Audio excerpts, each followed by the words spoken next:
a poor maid, a bloodthirsty mafia boss, and one prom night that changed everything. They say that in Chicago's underworld, kindness is a luxury only the weak can afford. They say that a girl like Morel Vale, no money, no power, no name, would never escape the shadow in which she was born. They were wrong. If you're watching this story, please like and comment the city you're watching in so I know how far my story has come. And don't go anywhere, because this story won't take your eyes off you. The rain came in sideways that night, the kind that felt personal, like the sky had a grudge it needed to settle. It hammered against the tall windows of Blackthorn Estate in sheets so thick they turned the grounds beyond the glass into a blur of shadow and running water. And inside, beneath the vaulted ceilings and the cold glow of chandelier light, the mansion went on pretending to be something civilized. Morel Vale was on her knees in the east corridor when she heard the first gunshot. She'd been scrubbing the grout between marble tiles with a brush that had lost most of its bristles 2 weeks ago, her knuckles raw, her lower back knotted into something that hadn't fully straightened since Tuesday. 23 years old, and her body already cataloged pain the way older women cataloged regrets. She had a bucket of gray water beside her, a rag tucked into the waistband of her uniform, and absolutely no reason to look up at the noise except that the sound didn't belong. It was sharp, close, not the backfire of a car or a door slamming in the wind. She knew those sounds. She'd cataloged those too, in the 2 years she'd worked inside Blackthorn Estate. In the 2 years she'd learned to identify every sound that meant nothing and file them quietly away. This one meant something. The second shot came before she finished standing, then voices, then running, then the kind of shouting that didn't wait for answers. Morel pressed herself flat against the wall of the corridor and did not move. That was the first rule of surviving in a house like this. When men with guns started running, you became furniture. You became part of the architecture. You made yourself so still and so unremarkable that the violence moved around you like water around a stone and didn't notice you at all. She'd learned that rule the hard way, the first week. Mr. Percival, the head of household staff, had told it to her with his eyes fixed on the middle distance and his voice emptied of everything that might have once lived in it. You don't see anything here. You don't hear anything. You clean the floors and you keep your head down, and whatever happens in the rooms you're not in, it didn't happen. He'd paused. That's how you stay. Stay. That was the word he'd used. Not safe. Not alive. Just stay. She'd understood him perfectly.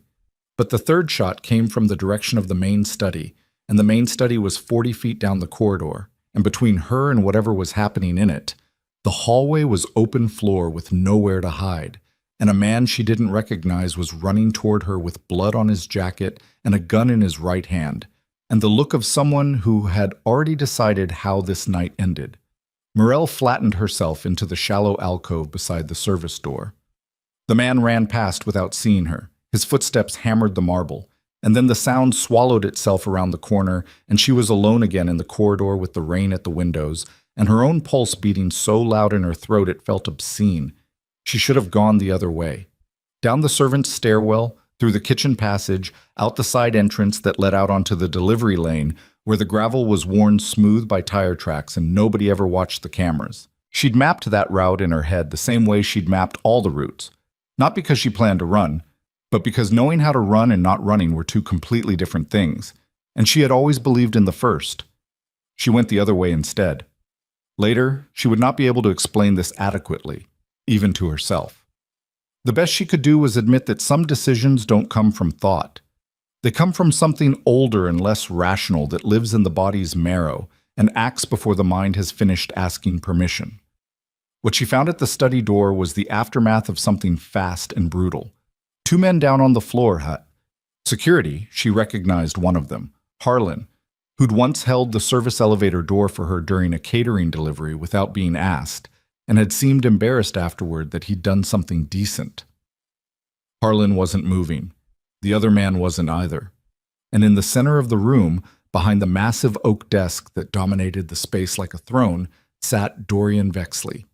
He was slumped against the leather chair with one hand pressed to his side and the other resting on the desk's surface near a knocked-over glass. The amber liquid from it was still spreading across the wood in a slow, unhurried pool. Blood had soaked through his white shirt from somewhere beneath his ribs, black-red and wet, and his face was the color of old paper. His eyes were open. He looked at her the way animals look at things they've decided aren't a threat yet. Not relaxed, not reassured, just waiting to see if the assessment needed revision. "You're the one who scrubs the East Corridor," he said. His voice was remarkably level for a man bleeding through his shirt, like he was identifying her from a staff directory. "Yes," Morel said. "How many of them did you see?" She told him. 3 men she'd identified, plus the one who'd run past her. He nodded once, a small motion, like he was filing the information. "Where's the nearest exit that isn't currently compromised?" Morel opened her mouth and then closed it. She thought about Percival's voice, about staying, about all the things that happened in rooms she wasn't in that didn't happen. She thought about Harlan holding the elevator door. "There's a service tunnel," she said, "behind the wine cellar. It runs under the east garden and comes up inside the gatehouse. I've only been through it once during the flooding last April, but it's passable." Dorian looked at her for 2 full seconds.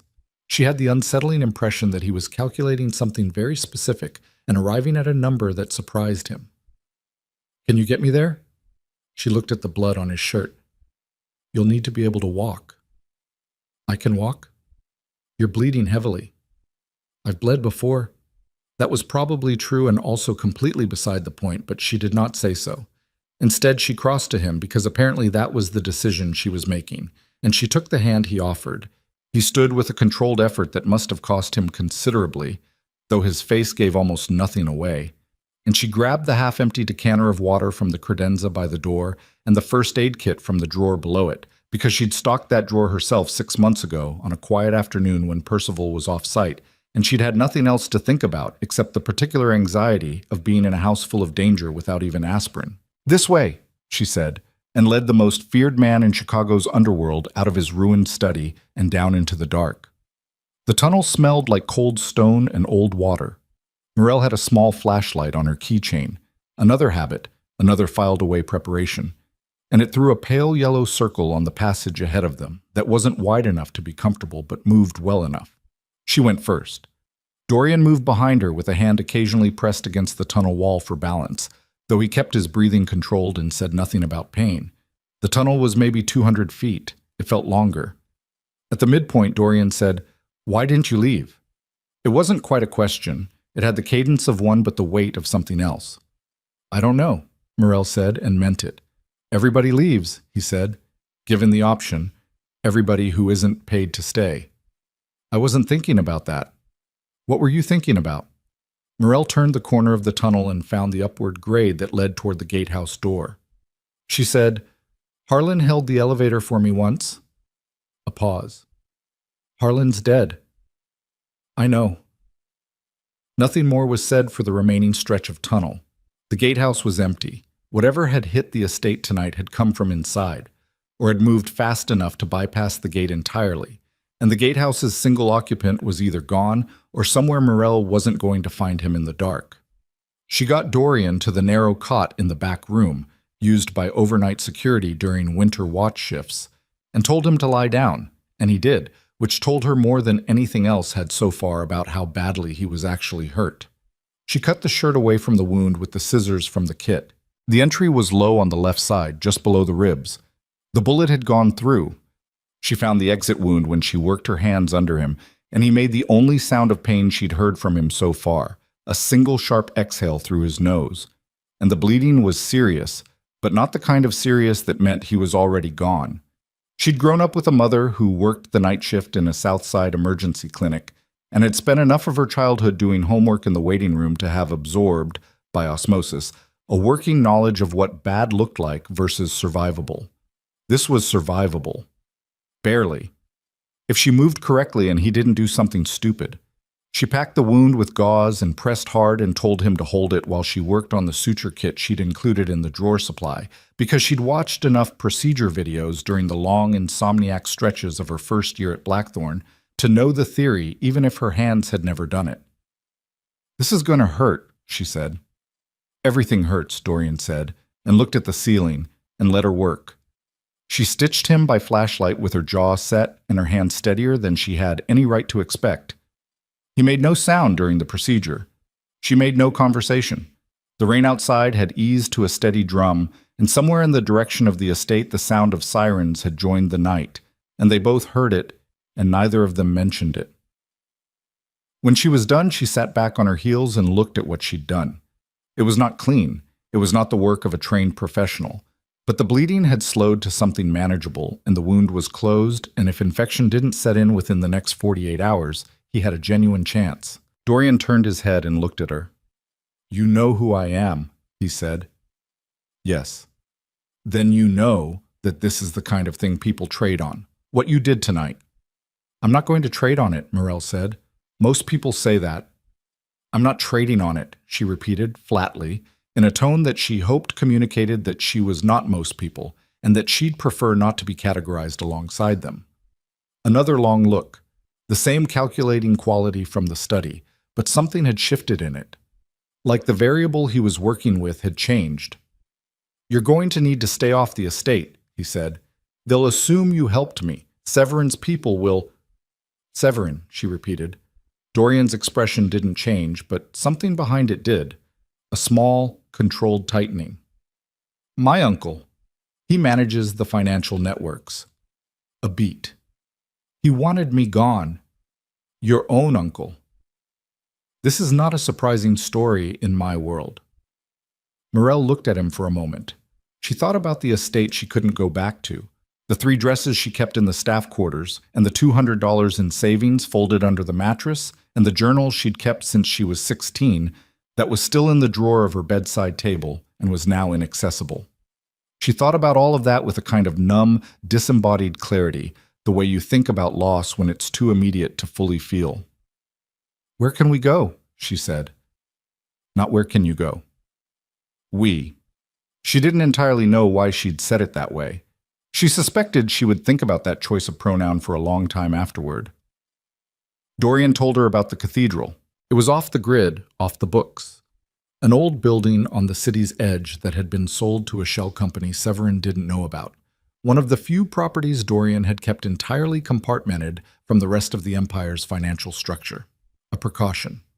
He'd had a habit of precautions that had nothing to do with paranoia and everything to do with the fact that in his world, the people who lasted were the ones who prepared for the betrayals they didn't see coming, not just the ones they did. Getting there took 2 hours and 3 careful route changes through neighborhoods that were still awake at 3 in the morning for the kinds of reasons that left no record.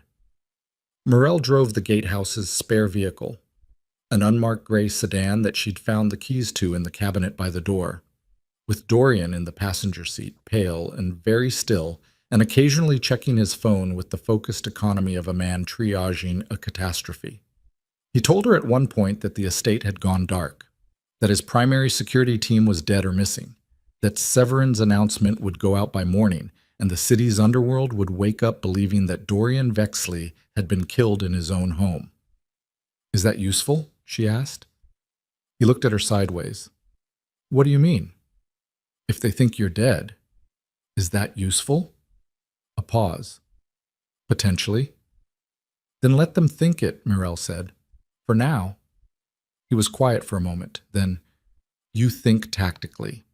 I think practically," she said. "It's not the same thing." The cathedral was dark when they arrived, a heavy stone structure with boarded windows and a side door that opened on a key Dorian produced from his jacket's inner pocket.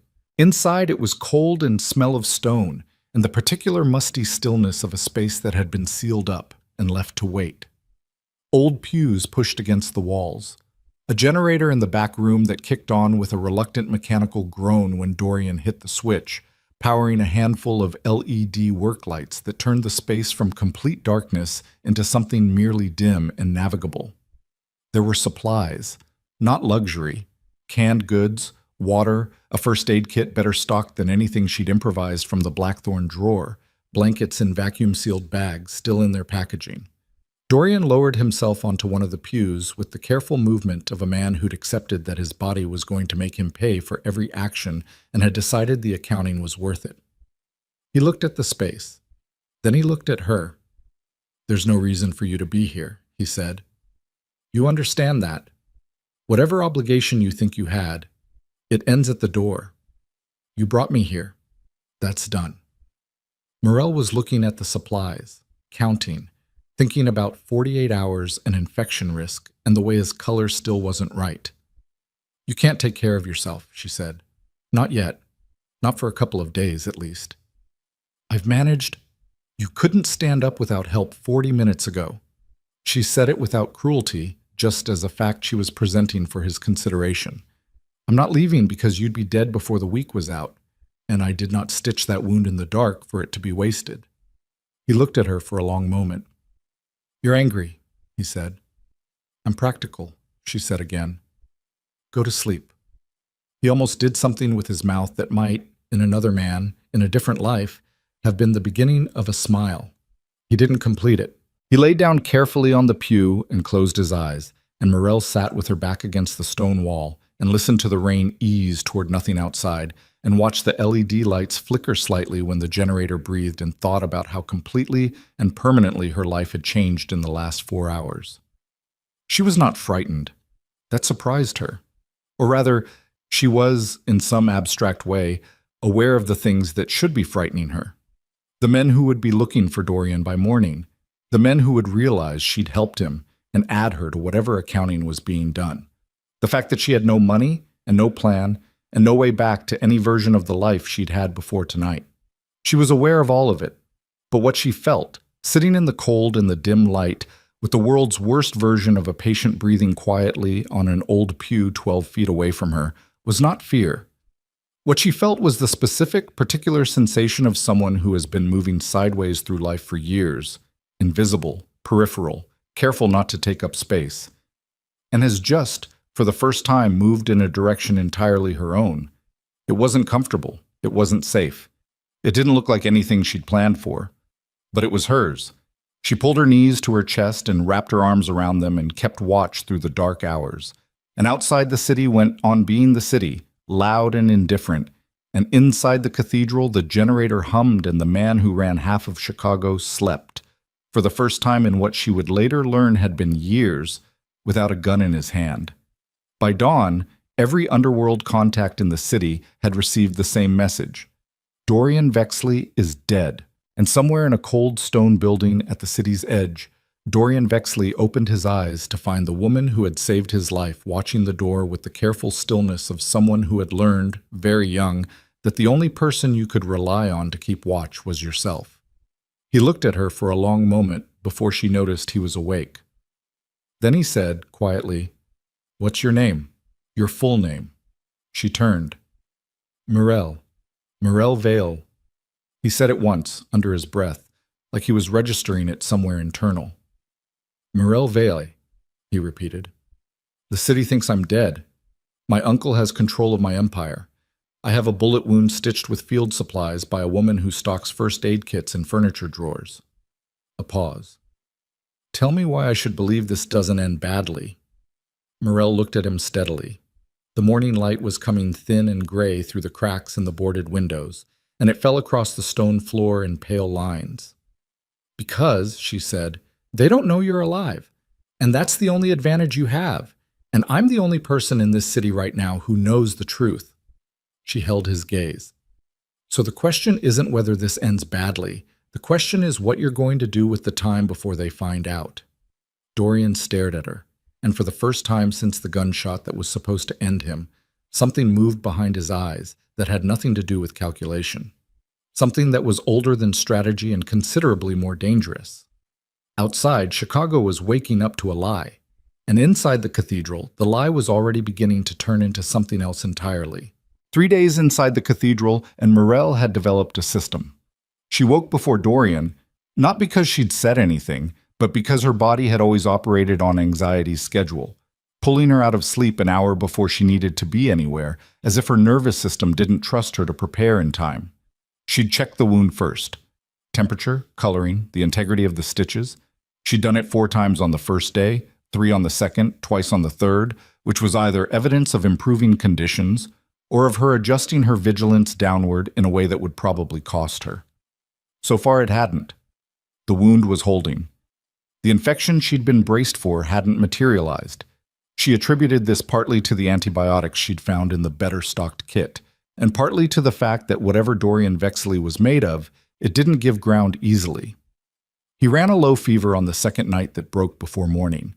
He slept in long, heavy stretches that she suspected were less about healing and more about his body simply overriding his will for once and taking what it needed. He did not sleep peacefully. His jaw stayed tight through most of it. His hands moved sometimes, small controlled motions like he was reaching for something or adjusting something, and once he said a name that she didn't catch and didn't ask about. On the fourth morning, he was standing when she woke up. He was at the far end of the space, facing the boarded window, phone in hand, and he'd changed into the spare clothes from the supply bags, dark trousers, a gray shirt that was slightly too large across the shoulders, which was the only thing about him that currently looked imprecise. His back was straight. His weight was distributed evenly. Whatever concession the wound had extracted from him, he'd apparently decided the bill was settled. "You should be sitting," Morel said. "I've been sitting for 3 days. You've been lying down for 3 days. There's a difference." "I'm aware of the distinction." He turned. His color was better. Not good, but functional. The look he gave her was the same one she'd cataloged from the study, that particular quality of assessment that didn't perform anything, that simply measured and filed. "I need to tell you what comes next." "You mean you've made decisions without asking me, and now you're going to inform me of them?" A pause. "Yes." At least he didn't dress it differently. She sat up, pulled her knees in, and waited. He'd spent the first 3 days on his phone during the hours he was conscious and coherent enough to use it. She'd gathered, from the fragments she heard, that he had people, specific people, a small number of them, placed in specific positions, who had not been folded into Severin's network, and who could be reached through channels that Severin didn't know existed. She hadn't asked for detail. He hadn't offered it. They'd operated on a mutual understanding that was less trust than it was provisional coexistence, each of them aware that the other could wreck everything and choosing, for reasons of their own, not to. Now he told her the shape of what he'd built in those 3 days. Severin had moved fast. The public announcement of Dorian's death had gone out through the underworld's informal broadcast systems. The right rumors delivered to the right people who would carry them like they'd invented them. 4 of the city's 7 major crime families had already made contact with Severin's people, signaling either formal allegiance or cautious interest. The other 3 were waiting.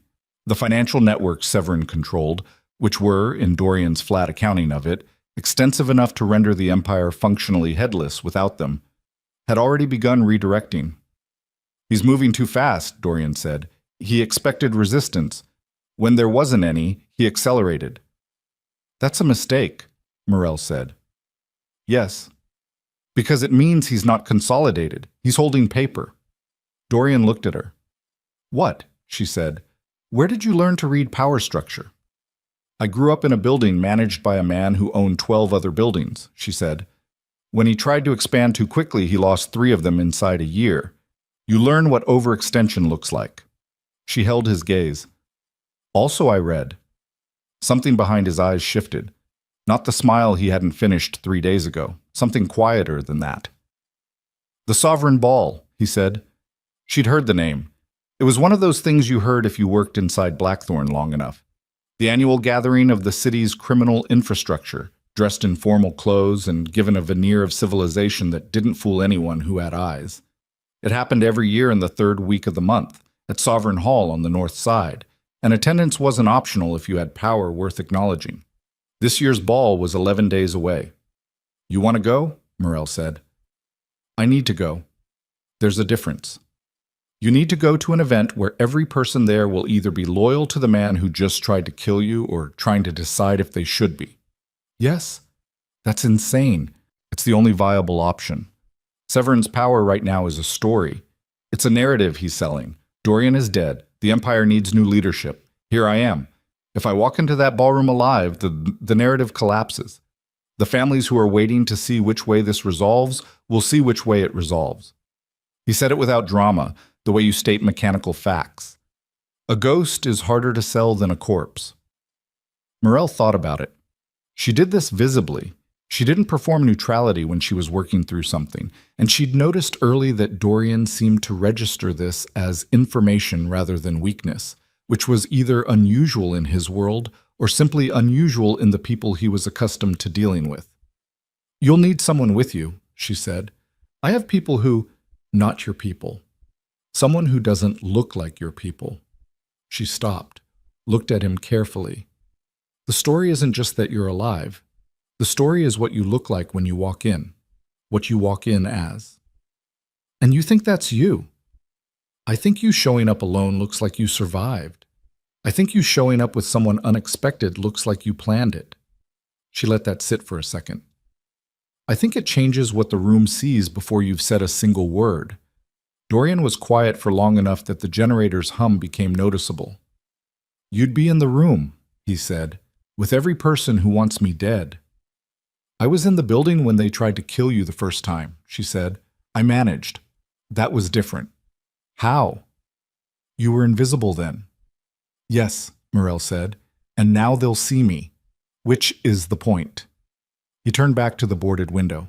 She watched the line of his shoulders, the specific tension in them that she'd learned to read over the past 3 days, the same way she'd learned to read the wound, as a diagnostic, a measurement of where things were. We have 11 days, he said. Then we'd better start. What followed was not a pleasant 11 days. It was, in certain specific ways, the most grueling period of Morel's adult life, and she had a reasonably competitive set of prior candidates for that title. Dorian's small network of undisclosed loyalists began making careful contact. A man named Reyes came the second day. Mid-40s, compact, the kind of stillness that meant he'd been still in dangerous places before and knew the value of it. He arrived alone at the cathedral side door at 6 in the morning and looked at Morel for exactly 2 seconds before apparently categorizing her and moving on, which she appreciated for its efficiency even if she couldn't entirely read the category. Reyes brought supplies, information, and 2 problems. The first problem, Severin had put surveillance on the 2 properties he knew were loosely connected to Dorian's independent holdings. He didn't know about the cathedral, Reyes confirmed this, but the net was being cast wider every day, and wider meant eventually. The second problem came in the form of a name. Nadia Croft, Reyes said, and looked at Dorian the way you look at someone when you're delivering something sharp and want to make sure they're ready to receive it. Dorian's face did not change. This, Morel had come to understand, was not the absence of response. It was a particular kind of control, the kind that gets built through years of needing it. She's with Severin, Dorian said. She went to him the second night, before the announcement even went public. Silence. Morel had no context for the name. She filed it and waited. She's been in my household for 4 years, Dorian said. Not to Morel, not quite to Reyes, to the space between them, in the tone of a man doing an accounting that was coming out in the negative. She had full access to the secondary financial routing. She took records, Reyes said. We don't know how much. Enough, Dorian said. Another silence. Morel watched him process this. The particular quality of stillness that wasn't peace, but compression, like something being pressed down under considerable force. How long? Dorian said. Reyes understood the question. We think 18 months. Dorian absorbed this. His jaw set, his hand, resting on the pew back, tightened once and then released. All right, he said. That's it, Reyes said. What would you like me to do, Marcus? Scream. He said it flatly, without contempt. I'll deal with it. Reyes looked at Morel again. This time the look lasted longer. Who is she? He said. Morel Vele, Dorian said. She's the one who got me out. Reyes looked back at Dorian with an expression that contained a whole conversation compressed into negative space. You let a civilian into this. You let someone in you don't have years of accounting for. You let someone close when someone close just cost you 18 months of your security. And Dorian met the look and gave back nothing, which was its own answer. She comes with me to the ball, Dorian said. Reyes said nothing for a long moment. Then, I'll need to arrange credentials. Arrange them. After Reyes left, the cathedral settled back into its particular quiet, and Morel became aware that the temperature in the room between her and Dorian had changed. Not colder. Something more complicated than cold. Who is Nadia Croft? She said. Dorian was standing at the supply table, opening a can with the focused deliberateness of someone who is using a small task to manage a larger thing. "Someone I trusted," he said, "for 4 years." "Yes?" "And she's been feeding information to your uncle for 18 months of those 4 years." "Apparently." Morel watched him. "That's a specific kind of damage," she said carefully, "when it comes from that direction." He looked at her. "I don't need commentary." "I'm not offering commentary. I'm telling you I understand the geometry of it." She kept her voice even. "It's different when it's someone you let close. It leaves a different kind of mark." "Is there a point to this?" he said, and the edge in it was the first time she'd heard something genuinely dangerous in how he spoke to her, the first time he'd let her feel the weight of what he actually was. She held her ground. "The point is that you're about to spend 11 days planning the most important public appearance of your life, and you're going to be carrying that around the whole time. I want you to know that I know it's there." A beat.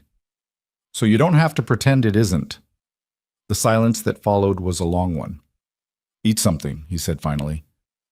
"We have work to do." It wasn't an acknowledgement, and it wasn't a dismissal. It was, she decided, the closest thing to receive that she was going to get from him, and she decided it was enough. The work was relentless. Reyes returned on day 2 with a woman named Cassidy, who ran a dry cleaning operation on the south side that was apparently also something else, and who arrived with 2 garment bags and the brisk efficiency of someone who charged by outcomes. She looked Morel over with the same 2-second inventory that seemed to be the default setting of everyone in Dorian's orbit, and then said, "What size are you?" "I don't know informal," Morel said honestly. "I don't own anything formal." "Turn around." She turned. Cassidy made a sound that was neither approval nor disapproval, purely mechanical. "I have something," Cassidy said. "It's not new." "New isn't the point," Dorian said from across the room. Cassidy looked at him and then back at Morel with the small recalibration of someone who had just received new information about what the assignment actually was. "No," she said, and the 2-second inventory became something slightly longer. "No, it isn't." What Cassidy brought back on day 5 was a dress that was deep blue, almost green in certain light, the kind of color that absorbed attention rather than demanding it. No sequins, no architecture designed to announce itself. It had been altered with very little material to work with and a great deal of precision, and when Morel put it on in the narrow back room by the light of a bare bulb, she stood for a moment looking at the small rectangle of mirror Cassidy had propped against the wall. She didn't look like a maid. She didn't look like she was pretending not to be one either. She looked like a woman in a dress that fit her, which was something she couldn't remember having experienced before, and the simplicity of it was briefly so overwhelming that she had to look away. She came out. Dorian was talking to Reyes. He stopped when she entered the room. Not visibly. He didn't perform anything, but the sentence stopped mid-structure, and there was a pause before it resumed, and Morel filed that pause. "It works," Cassidy said. "Yes," Dorian said, and returned to talking to Reyes. Morel stood with her arms at her sides and breathed through the complicated feeling of being seen. The intelligence briefings grew sharper as the ball approached. Reyes brought updates twice daily. Who had formally aligned with Severin, who was still waiting, what the financial picture looked like. 3 of the 7 families were now fully committed to Severin's narrative. 2 had sent polite non-answers that meant they were timing their decision to the last possible moment. 1 had gone entirely silent, which Dorian read as private sympathy expressed through deniability. The 7th, a woman named Lorraine Dusk, who ran the West Corridor operations and had reportedly once told Severin to his face that he had the instincts of an accountant, had declined the alignment meeting twice. "She'll be at the ball," Dorian said. "She will," Reyes confirmed. "Make sure she knows I want 10 minutes. On day 7, Dorian stood in front of Morel with a detailed layout of Sovereign Hall, printed from Reyes's contact, and talked her through the room as if he were briefing a team member, not a woman who'd been scrubbing floors 8 days ago. Entry points, sight lines, the specific table placement that indicated who had been given what status by the evening's organizers, the 3 exits that weren't the main door. The position of the bar relative to the main floor, which mattered because people at bars had their backs to the room and didn't see entrances the same way people at tables did. He talked her through how a poisoned drink was most likely to be delivered and what to watch for. He did this matter-of-factly, as if it were a standard briefing item, and she supposed in his world it was. If something happens to me, wait, he started. Nothing's going to happen to you, she said.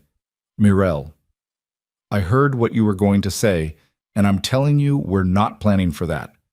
He looked at her with something that was almost exasperation. That's not how you survive. You survive by not walking into rooms already convinced you're going to die in them. She held his gaze. Plan for everything else. Plan for the contingencies, but don't make the contingency of losing you the first thing on the list, because the room will read it on you and they'll know you thought it was possible. A long beat. You're telling me how to perform. I'm telling you what the room sees, she said. That's different. He studied her for a moment. Where does this come from? The way you see things. 2 years in a house full of people trying to hide what they were, she said. You learn to read the distance between what a person shows and what they're actually doing. That's a hard education. It's the one I had. He nodded once, something in the nod that she couldn't fully read but that felt like a reckoning of some kind. On day 8, they argued. It started over the question of what Mirel's role at the ball actually was, whether she was present as a statement, as a witness, as a precautionary asset, or as something else that neither of them had named yet. And it escalated faster than either of them had probably intended, in the way that arguments do when they've been waiting under the surface of a more careful conversation. You want me to be a distraction, she said. I want you to be a presence. Those aren't different things in that room. They are completely different things. To the women in that room, Dorian, a woman who doesn't belong there is either a distraction or a threat, and there's nothing in between. Her voice stayed level, but the words had teeth. I need to know which one you need me to be. He looked at her. The edge was back in the room, that specific atmosphere that charged the air between them whenever they hit the boundary of something neither of them had decided how to handle yet. Neither, he said, quieter. Then what? A pause that lasted several seconds. Someone who sees what I can't see because I'm in the middle of it, he said. Someone the room will underestimate. Someone I trust to tell me what's actually happening when everyone else is performing. The word trust landed differently than the other words. He seemed to register that it had, because something shifted in his face. Not discomfort, exactly. More like a man who'd said something he'd meant and was now accounting for the fact that he'd meant it. Morel looked at him for a long moment. All right, she said. All right, he repeated. They stood in the dim space of the cathedral with the generator humming its patient hum and 11 days of close quarters between them like a physical thing, and neither of them moved, and neither of them said what was actually pressing against the air in the room. And then Morel turned and went back to the supply table, and Dorian went back to the layout map, and the moment passed without being named. Day 10 arrived with bad news. Reyes came in the early morning, before either of them had fully surfaced from sleep, and his face when he entered had the specific set of a man carrying something he'd rather put down. One of the families that had been waiting, the Calder operation, which held the eastern import routes, had formally committed to Severin overnight. That made 4. The balance shifted, Reyes said. When Calder moved, it signaled the others. 2 more are being pressure tested this morning. Who's applying the pressure? Dorian said. A man named Fitch, Severin's point man. He's been moving through the city for a week. Fitch. Dorian said the name like he was tasting something unpleasant. He was at the ball 2 years ago, 3rd table on the left. He'll be there again, Reyes said. Yes. Dorian looked at the layout map. He'll be at Severin's table. Morel had been listening from the back of the room. She came forward now. Is Severin going to be there? Reyes glanced at Dorian. He wouldn't miss it, Dorian said. It's the event where he crowns himself. You don't crown yourself by proxy. So he'll be there when you walk in. Yes. And he'll have people watching every door. Yes. And Fitch will be there managing the political architecture while Severin manages the performance. Dorian looked at her. Yes. Morel considered this.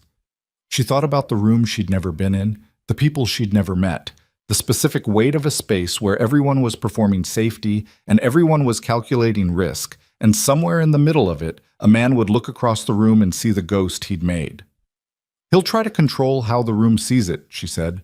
When you walk in, he can't stop you from walking in, not without making it worse, but he'll try to frame the reaction before the room has time to form its own. That's correct? So the question is whether you walk in before he's positioned or after. Before, Dorian said. We arrive before Severin. We're already in the room when he enters. Reyes made a sound that wasn't quite disagreement. The risk? I know the risk, Dorian said. I want to hear it, Morel said. Both men looked at her. The risk, she said evenly. Reyes exhaled. If Severin has people inside the venue before the main gathering begins, arriving early means less crowd coverage, fewer witnesses, easier to manage an incident before the event formally opens. Managed incident meaning the ghost goes back to being a corpse, Dorian said. Flat, direct, no ornament. Morel looked at the layout map, at the 3 exits that weren't the main door, at the bar position and the table arrangement and the sight lines she'd had explained to her 7 times until she knew them the way she knew the service tunnel under Blackthorn, by feel, in the dark, without having to think. Then we don't go early, she said. We go exactly on time, when the room is full but the program hasn't started, when there are too many people and too many eyes and too many families who haven't decided yet for anyone to move without it being seen by someone they can't afford to have see it. Reyes looked at Dorian. Dorian looked at Morel. When the orchestra starts the 3rd piece, he said slowly, like he was working it out as he spoke, the room's attention will be on the floor. The formal gathering will have been called to order. The families will be seated. Severin will have finished his preliminary movement. And you walk in during the 3rd piece, Morel said, when everyone is already looking at the center of the room, and you walk to the center. A silence settled over the cathedral that was different from the other silences. This one had weight and direction. You've been thinking about this longer than today, Dorian said. I've been thinking about this since day 4, Morel said. I just needed to know if the pieces fit. Tomorrow was the ball, and the pieces fit. Reyes left. The cathedral settled. Dorian stood at the layout map for a long time with his back to her, and Morel sat on the pew with the blue-green dress hanging in its bag from a hook on the stone wall, and thought about tomorrow with the same deliberate calm she'd used to stitch a wound in the dark. Not because she wasn't afraid, but because fear and function were not mutually exclusive, and she had learned a very long time ago that the only way through a thing was through it. She was halfway through a thought about the 3rd exit when Dorian said her name. Not to get her attention. He already had it. He said it the way you say something when you've been deciding whether to say it and have finally decided. Morel. She looked up. He was still facing the map. Whatever happens tomorrow, you didn't have to be part of this. I know, she said. I want you to know that I know that. She looked at the back of his head, at the precise set of his shoulders, at the particular quality of stillness in him that she'd spent 10 days learning to read. Get some sleep, she said. Tomorrow's going to be long. He didn't turn around, but she heard him breathe out, slow, deliberate, the specific exhale of a man releasing something he'd been holding at pressure for a very long time. And outside the cathedral, in the city they were about to walk back into, a black car was idling 3 blocks from Sovereign Hall with its lights off, and inside it a man named Fitch was reading a message on his phone that had just arrived from Severin Vexley. And the message contained 4 words that would, by tomorrow night, make everything that came before it look like... The message on Fitch's phone contained 4 words.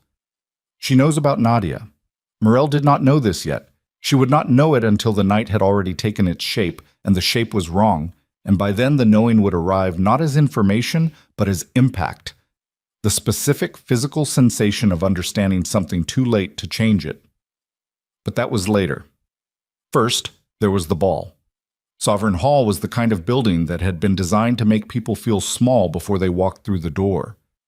40 feet of limestone facade on the north side of Carver Street, flanked by iron lampposts that threw warm gold light across the steps in a way that was tasteful and deliberate and communicated, without subtlety, that the people who gathered here were the kind of people for whom taste was a weapon. The steps were already populated when the car turned onto Carver, figures in dark formal wear moving in pairs and small groups. The particular body language of people who were performing casualness while cataloging everything around them. Morel watched them through the window and made herself breathe evenly. She was wearing the blue-green dress. Cassidy had come that afternoon to do what she called finishing, which had involved 40 minutes of attention to Morel's hair and face that Morel had endured with the focused patience of someone undergoing a necessary medical procedure.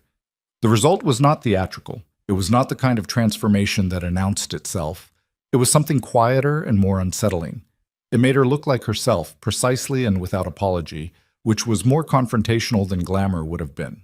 Dorian was in the seat beside her in a dark suit that fit him with the precision of something made for him specifically, which it was, Reyes having arranged this along with everything else. His color was good. His wound was contained under layers he moved carefully around, and she was the only person in the world who would know from the slight economy in how he turned his upper body that he was managing pain. He had his phone face down on his knee. He had not looked at it in the last 20 minutes. He looked at her now. "Third piece," he said. "Third piece," she confirmed. The car did not stop at the front. It went around to the service approach on the building's east side. Not the servant entrance, but the secondary access used by vendors and late arrivals who preferred not to be observed on the main steps. Reyes had cleared this. Reyes had cleared a number of things, and Morel had spent the drive thinking about how much of what came next depended on the integrity of clearances made by a man she'd known for 9 days.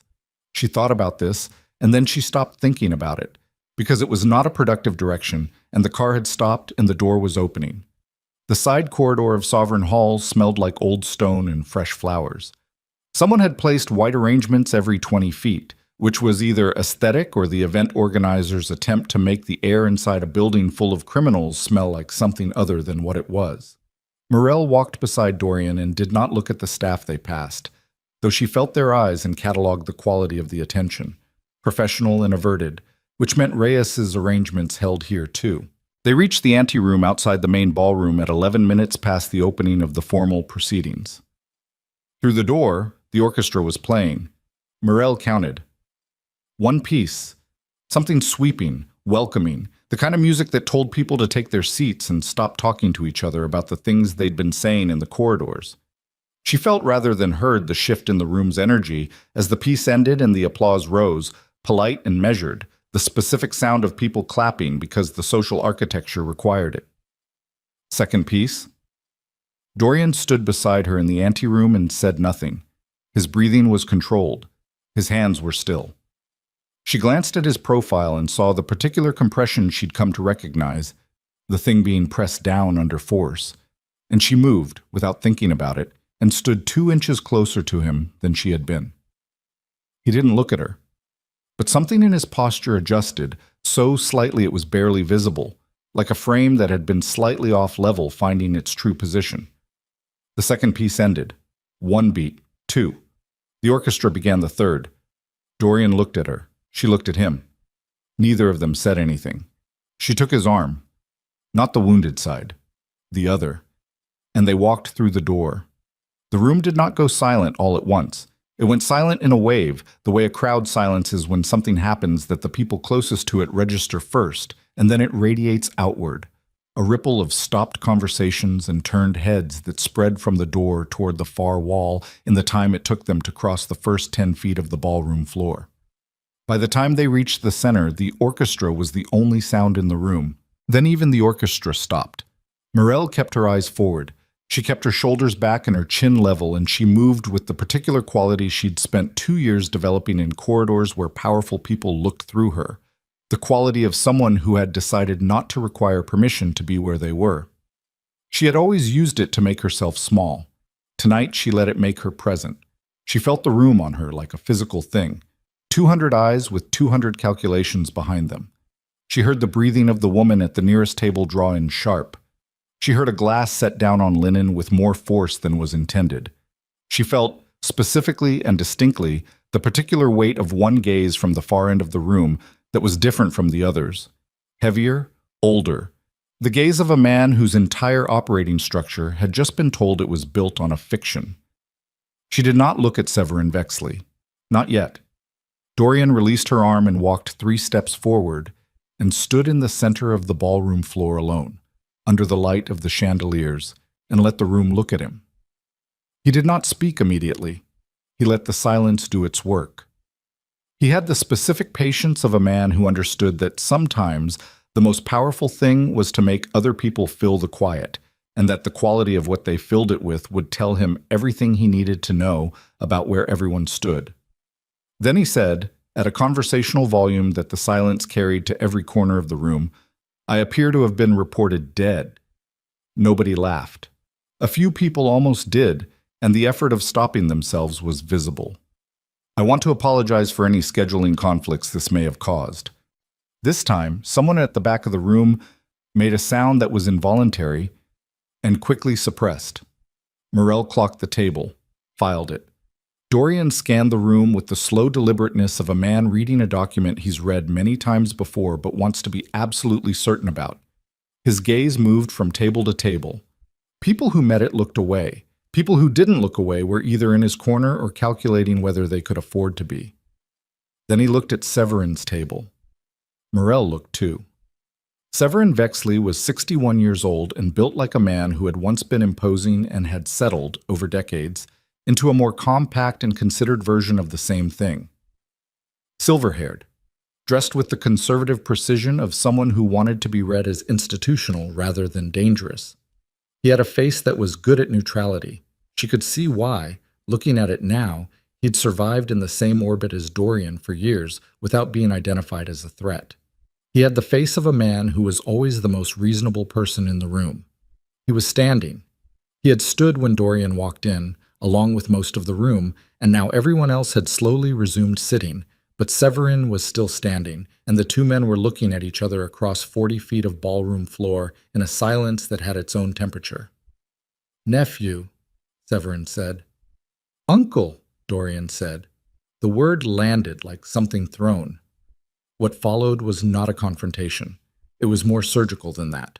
Dorian moved through the room with Morel at his side, and the room rearranged itself around him the way rooms do when the gravitational center shifts. People turned in their chairs, small conversations died and reformed in new configurations, and the 3 families who had been waiting, Morel noted, were watching with the focused attention of people making decisions. At Lorraine Dusk's table, Dorian stopped. Lorraine Dusk was a woman in her mid-50s with the precise, economical bearing of someone who had spent decades making sure that no one in a room could ever say afterward that they had clearly read her intentions. She had gray eyes and a small scar through her left eyebrow, and she looked at Dorian the way you look at someone you've been waiting for without knowing for certain they were coming. "I was beginning to wonder," she said. "I took my time," Dorian said. "You look terrible." "I've had a difficult week." Lorraine glanced at Morel. The glance lasted longer than Reyes's had, and had more inside it: curiosity, assessment, and something that was almost, in the lines around her eyes, the beginning of approval. "This is Morel Vale," Dorian said. "I know who she is," Lorraine said. Morel had not expected that. She kept her face neutral and filed it for later. 10 minutes, Dorian said, before the formal program. "You have them," Lorraine said. It was at the bar, 40 minutes into the evening, that Morel caught the drink. She'd been watching the room rather than participating in it. Dorian was in the group near the east wall, the conversation that Reyes had mapped in advance. The 3 families being worked with the careful patience of a man who understood that the difference between persuasion and pressure was timing. Morel was peripheral, visible but not active, which was exactly where she needed to be to see what was happening outside the conversation's frame. She saw the bartender. He was not the man who'd been at the bar when they arrived. She knew this because she'd noted the original bartender's specific habits, the way he set down glasses, the grip on the shaker, and the man now behind the bar had a different economy of movement. Smaller, more deliberate. The kind of deliberate that meant he was thinking about what he was doing while he did it. She watched him prepare the glass. She watched the small motion of his left hand. She crossed the room. She reached the bar ahead of the server who was meant to deliver the drink, and she picked up the glass and she said to the man behind the bar, quietly, and without heat, "I'd like to speak with you about this." The bartender looked at her. "About my drink?" he said. "About what's in it," she said. He held her gaze for 3 seconds. Then he put down what was in his hands and walked through the back door of the bar alcove and did not return. Morel set the glass on the far end of the bar and signaled Reyes, who appeared at her elbow in 40 seconds, with the specific unhurried speed of a man who had been watching her and knew when something had happened. She told him what she'd seen. He looked at the glass. He took it without touching the rim. "The bartender's gone," she said. "I see that." He looked at her. "Nice catch." "Third from the left," she said. "Second row. He was watching the bar when I took the glass." Reyes turned his head with the controlled casualness of a man who had been doing this for 30 years and could look at something without appearing to. He looked at the table she'd indicated. He looked back at her. "Fitch," he said. "I don't know his face." "Dark jacket, the one not looking at you." The one not looking at her was, in her estimation, the one most aware of her. She filed Fitch's face. It was in the second hour of the evening, during the formal seating, that the night cracked. She was at the table Reyes had arranged, to Dorian's left, between him and Lorraine Dusk, who had turned out to be terse and precise and not unfriendly in the specific way of people who reserve friendliness for things they've decided deserve it. The program had moved through its formal architecture, the declarations of association, the toasts that were really public stances rendered in the grammar of celebration, the specific ritual of a world that wrapped its violence in ceremony. Severin had not looked at Dorian directly during any of it. This was, Morel understood, its own communication. He was refusing to perform acknowledgement, which was the social equivalent of continuing to insist on a fiction after the fiction had been disproven. Then a woman sat down across from Morel. She arrived between courses, taking an empty chair at the adjacent table and angling it toward them with the calm authority of someone who had been given permission to be wherever she chose.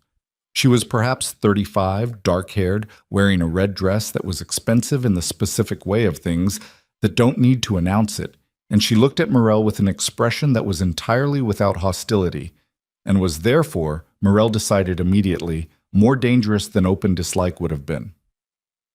"You're the maid," the woman said. Morel looked at her. "You're Nadia Croft," she said. A pause. "Dorian told you about me." "Dorian told me your name. Everything else I filled in myself." Nadia Croft looked at her with the expression of someone reassessing a variable. She had the specific composure of a person who had been in this world long enough that almost nothing landed on her surface anymore. Her hands on the table were very still. "I want to tell you something," Nadia said, "and I need you to hear it before you decide how to react." "I'll decide how to react whenever I like," Morel said. A small acknowledgement of this, almost a nod. "The information I provided to Severin over the past 18 months was not a betrayal of Dorian. That's a creative framing of what you did. It was a transfer of information to keep him alive." Nadia's voice stayed level. "Severin told me 2 years ago that if I didn't feed him selective intelligence about Dorian's operations, he would have Dorian killed during the Harborside negotiations. I gave Severin what he asked for. I controlled what I gave him, and I kept Dorian breathing for 2 years." The table had gone very still. Morel was aware of Dorian to her right. She was aware of his breathing, which had changed. She did not look at him. She kept her eyes on Nadia Croft.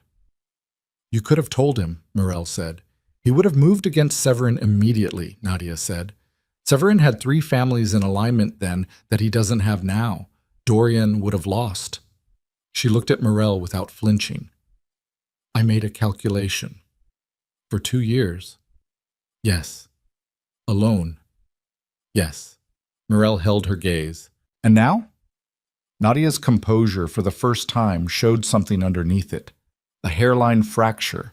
The specific quality of someone who had been holding something at pressure for a very long time and had just been given for the first time someone to hand it to. "Now Severin knows I didn't give him everything," she said. "He knows I've been managing what he received. He has someone inside my operation who found the records." A pause. "He knows I'm here tonight. He's expecting me to perform his interests, but I came to—" She stopped. Her eyes went to somewhere past Morel's left shoulder, and her composure locked back into place like a door closing, fast and complete. And Morel turned because the quality of Nadia's shift told her she had approximately 2 seconds before whatever Nadia had seen arrived. Fitch was standing at the edge of the table. He was not pointing a weapon. He was not performing threat. He was standing with his hands at his sides and his expression pleasantly blank. And he said, "Mr. Vexley would like a word with his nephew, the private receiving room, now." He said now the way you say it when you want the person to hear the thing underneath the word. Dorian looked at Fitch for a moment that lasted precisely long enough to communicate that he was making a choice rather than complying. Then he stood. "Morel," he said.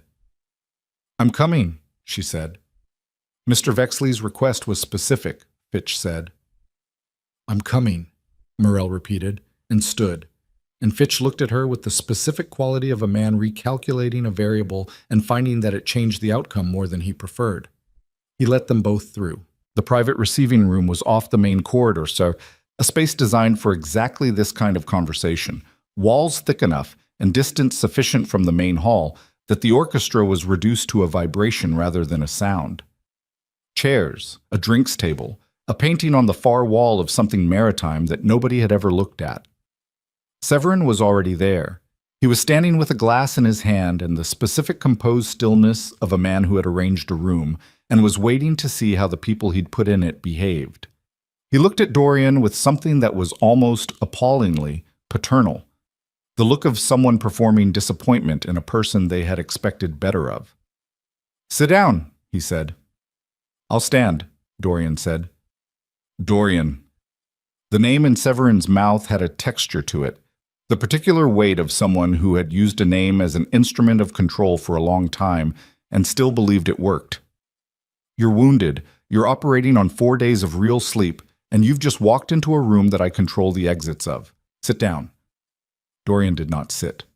Severin looked at Morel. The look lasted longer than Fitch's had. It had a different quality entirely.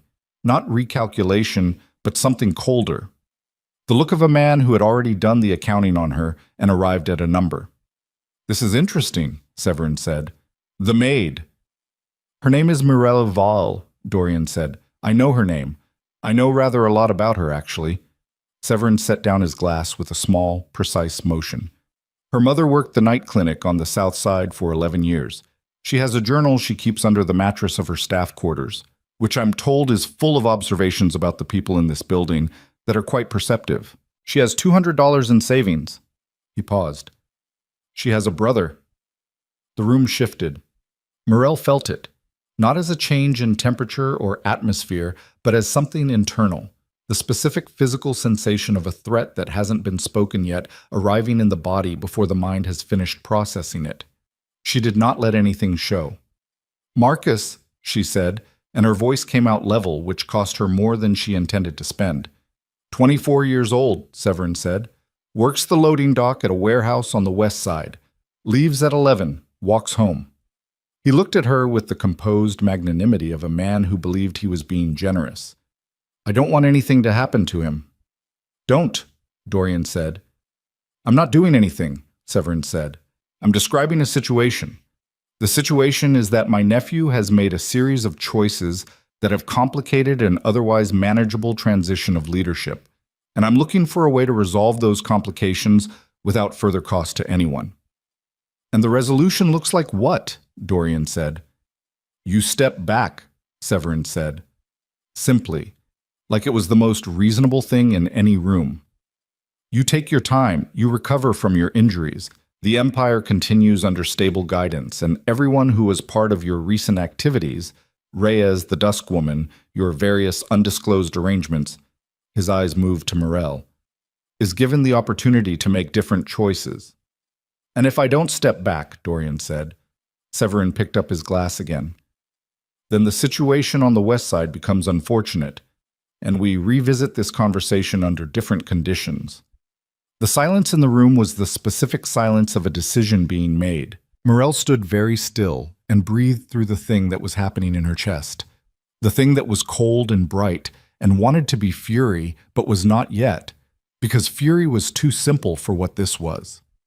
This was the specific clarifying horror of understanding that the rules she'd been playing by were different from the rules actually in effect, and that the difference had always been the point, and that everything she had been since the night in the corridor, the stitching, the tunnel, the cathedral, 11 days of plans built on the assumption that this was a contest between people operating by the same architecture, had been constructed in a game where the other player had always had a card she didn't know about. Marcus, 24 years old, walks home at 11. She thought about her brother's voice on the phone 6 months ago when she'd called from the estate's landline during a quiet Thursday and he'd answered on the second ring and said, "Mir, I got a raise," in the tone of someone who had been waiting to tell her something good. She thought about that voice and what it would cost to keep it. She looked at Dorian. He was looking at her with an expression she'd never seen on him before. In 10 days of close quarters and crisis and the specific intimacy of two people surviving something together, she'd cataloged most of his expressions: the assessment, the compression, the almost smile, the controlled neutrality. She had not seen this one. It was the expression of a man who had just understood, fully and completely, what he was willing to destroy for someone. And the understanding frightened him. "Don't," she said. Her voice was very quiet. "Morel? Whatever you're thinking of doing," she said. "Don't. I'm not going to let him—" "Dorian." She said his name the way he'd said hers, not to get attention, but because she'd made a decision and wanted him to know it was made. "I need you to trust me." He looked at her. The room held its breath. Severin watched this exchange with the patient attention of a man who believed he understood the geometry of the situation and was waiting for the expected response. He did not know about the recording.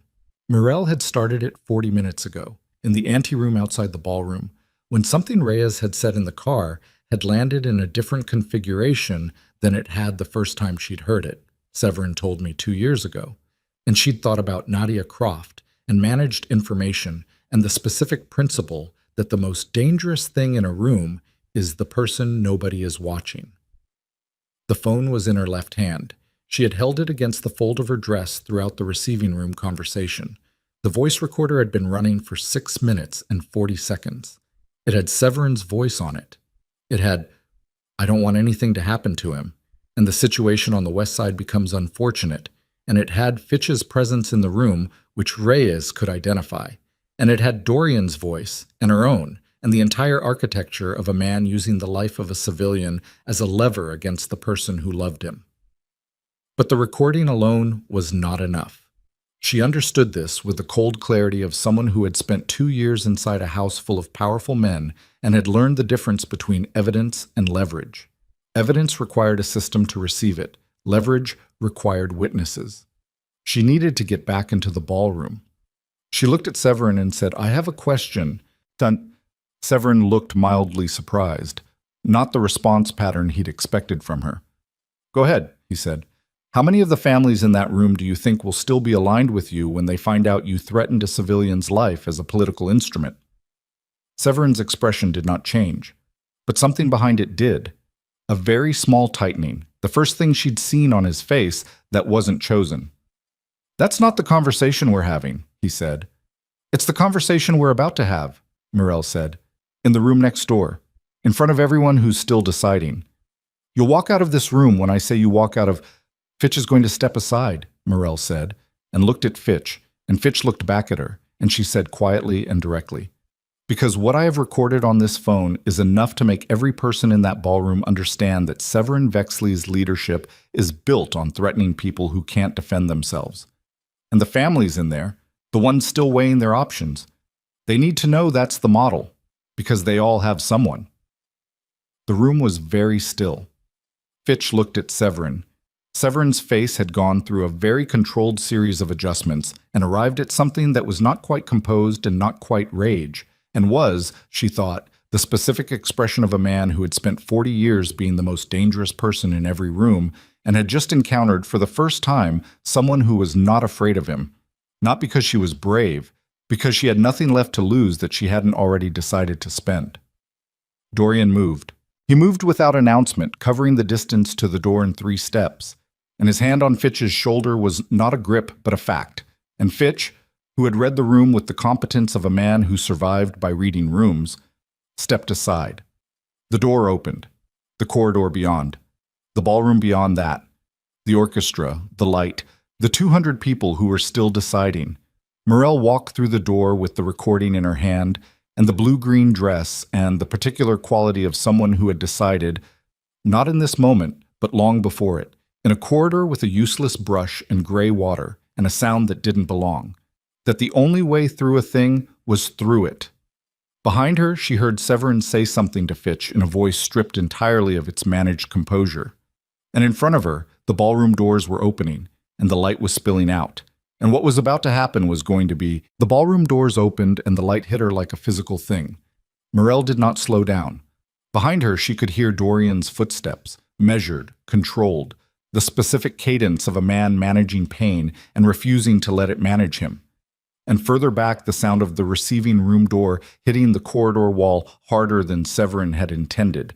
And then Fitch's voice saying something low and sharp, and then nothing because the ballroom swallowed all of it and replaced it with 200 people turning in their chairs and the orchestra stopping mid-phrase for the second time that night. The room looked different from this angle. From the doorway earlier, she'd had the luxury of entering with Dorian beside her, the entrance as statement. The careful geometry of their arrival managed and planned and landed exactly where they'd aimed it. Now she was moving through the room with a phone in her hand and the specific electric quality of someone who had just come from a place where something irreversible had been decided, and the room felt it before it understood it, the way a crowd feels a storm before the sky changes color. Lorraine Dusk was on her feet before Morel reached her table. She had that quality. The quality of a woman who processed information faster than she let anyone know she did, who had been watching the private receiving room door from her peripheral vision for the 20 minutes since they'd been led into it and had been making calculations in the silence. She looked at Morel's face, and then at the phone in Morel's hand, and then past both of them at Dorian coming through the door, and whatever she read in the sum of those three things made her straighten in the specific way of someone who has been waiting for a signal and just received it. "Now?" she said. "Now," Dorian said. Lorraine turned to the man on her left, said two words Morel didn't catch, and the man stood and crossed the room with the purposeful quiet of someone executing a pre-planned action, moving toward the table in the far corner where the two waiting families sat watching the room with the focused attention they'd been exercising all evening. Morel reached the center of the ballroom floor and stopped. She had not planned this exactly. She had planned the recording, planned the exposure, planned the architecture of the moment. She had not fully planned the standing in the center of the room with 200 people watching her, and the sound of Severin entering the ballroom behind her like a pressure change in the air. But the body knows things the plan doesn't account for, and her body had been learning this room all evening. The acoustics, the placement, the specific weight of attention that moved through the space. And it knew that the center was right. She turned to face the room. Severin was at the ballroom entrance. He had composed himself. She could see the effort of it in the precise set of his jacket, the controlled pace at which he'd entered, the expression that was already rebuilding itself into the managed authority that was his primary instrument. Fitch was 2 steps behind him and to the right. 2 other men, whom she hadn't catalogued from before, had appeared in the corridor beyond the door. The room was watching Severin. The room was watching her. The room was doing the math. "I want to play something," Morel said. Her voice carried. The acoustics of Sovereign Hall were designed for exactly this, for a single voice at the center of the room to reach every table without effort, and the silence that had gathered around her made it easier. She connected the phone to the room's audio system the way Reyes had shown her, standing at the small panel near the orchestra's position. Reyes had shown her this at 11 o'clock that morning in the cathedral, methodical and specific, and she had not known then what she was going to use it for, only that having the capability was different from not having it. The recording began. Severin's voice filled Sovereign Hall. "I don't want anything to happen to him." The room was very still. The situation on the west side becomes unfortunate. You step back. The Empire continues under stable guidance, and everyone who was part of your recent activities is given the opportunity to make different choices. 20 seconds of audio, clear, unmistakable. the specific cadence of Severin Vexley's voice, which everyone in this room had heard, delivering a threat against a civilian to a wounded man in a private room 20 minutes ago. When it ended, the silence had a different quality than the one before it. Morel looked at Severin. He was standing at the ballroom entrance with his expression arranged in the composed neutrality that was his best defense, but the room was no longer reading his expression. The room was doing what rooms full of calculating people do when they receive new information. It was revising. She could see it happening at the tables where the uncommitted families sat, could see the specific quality of attention shift from which way is this going to. We see which way this went, and that shift was irreversible, because once a room has processed something, you cannot unprocess it. Severin looked at her. "A recording can be manufactured," he said. The voice was still controlled, still the most reasonable man in any room. "By a maid," Morel said. "A beat. With field-level audio equipment," she said, "in the 40 minutes since we arrived." She let that sit for exactly 2 seconds. "That's what you're selling them." She watched him calculate, watched the specific mathematics of it move through his face in the compressed way of a man who is very good at mathematics and is arriving at an answer he doesn't want. "Lorraine," he said, without looking away from Morel. "Don't," Lorraine Dusk said from her table. Flat. Final. The Hargrove arrangement ended about 90 seconds ago, Lorraine said. "Sit down, Severin." A sound from the Calder table. Morel turned fractionally. Calder himself, heavy-set, the kind of man who wore expensive clothes like a disguise, was speaking quietly to the woman beside him. And the woman beside him was nodding, and when Calder looked up, he looked at Dorian and did something small with his head that was not quite an acknowledgement, but was the thing just before it. The math was moving. And then Fitch moved. She saw it in her peripheral vision, the specific quality of movement that meant a decision had been made that wasn't going to be verbal, Fitch's body shifting its weight in the way that precedes action rather than conversation. And she had about 1 second to understand it, and that 1 second was not enough time to do anything except start to turn. Dorian was already between her and Fitch. She didn't see the strike. She heard it, the particular compressed sound of impact, and when she'd completed her turn, Fitch was on the marble floor, and Dorian was standing over him with the controlled breathing of a man who has just spent something he had carefully budgeted and is accounting for the cost. The 2 men from the corridor were inside the room now. The room erupted. Not all at once, not the way a bomb goes off, but in the specific cascading way of a space where 200 people have just realized that the social contract that has been keeping violence theoretical for the last 2 hours has been suspended, and that the question of what happens next is genuinely open. Tables moved, chairs scraped marble, voices layered over each other in the specific register of controlled panic, not screaming, not running, but the urgent repositioning of people who understood the geometry of danger and were adjusting their physical position within it. Lorraine Dusk's man reached the 2 corridor men before they'd crossed 10 feet of ballroom floor. He was not large. He was the specific kind of effective that doesn't require size, and what followed was brief and not gentle. And when it was over, both corridor men were on the floor, and Lorraine's man was straightening his jacket with the composed attention of someone who'd done this before in nicer rooms than this. Fitch was getting up. He was bleeding from the corner of his mouth, and his eyes had the bright, focused quality of a man who has moved past the threshold of calculated behavior into something older and less negotiable. He reached inside his jacket. "Don't," Dorian said. Fitch looked at him. "I will finish this conversation in a way you will not enjoy," Dorian said. "Put it down." Fitch's hand stayed where it was. "Fitch," Severin's voice from across the room, still controlled, still the instrument. "That's enough." Fitch's hand came out of his jacket, empty.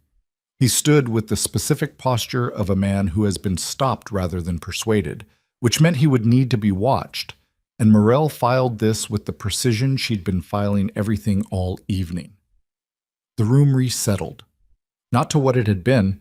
It would not go back to that, and everyone knew it, but to a new equilibrium, a temporary suspension in which people were still in their chairs, and the violence had been contained, and the question of what came next was being held in the collective breath of 200 people waiting, Severin stood at the far end of the room. He was still standing.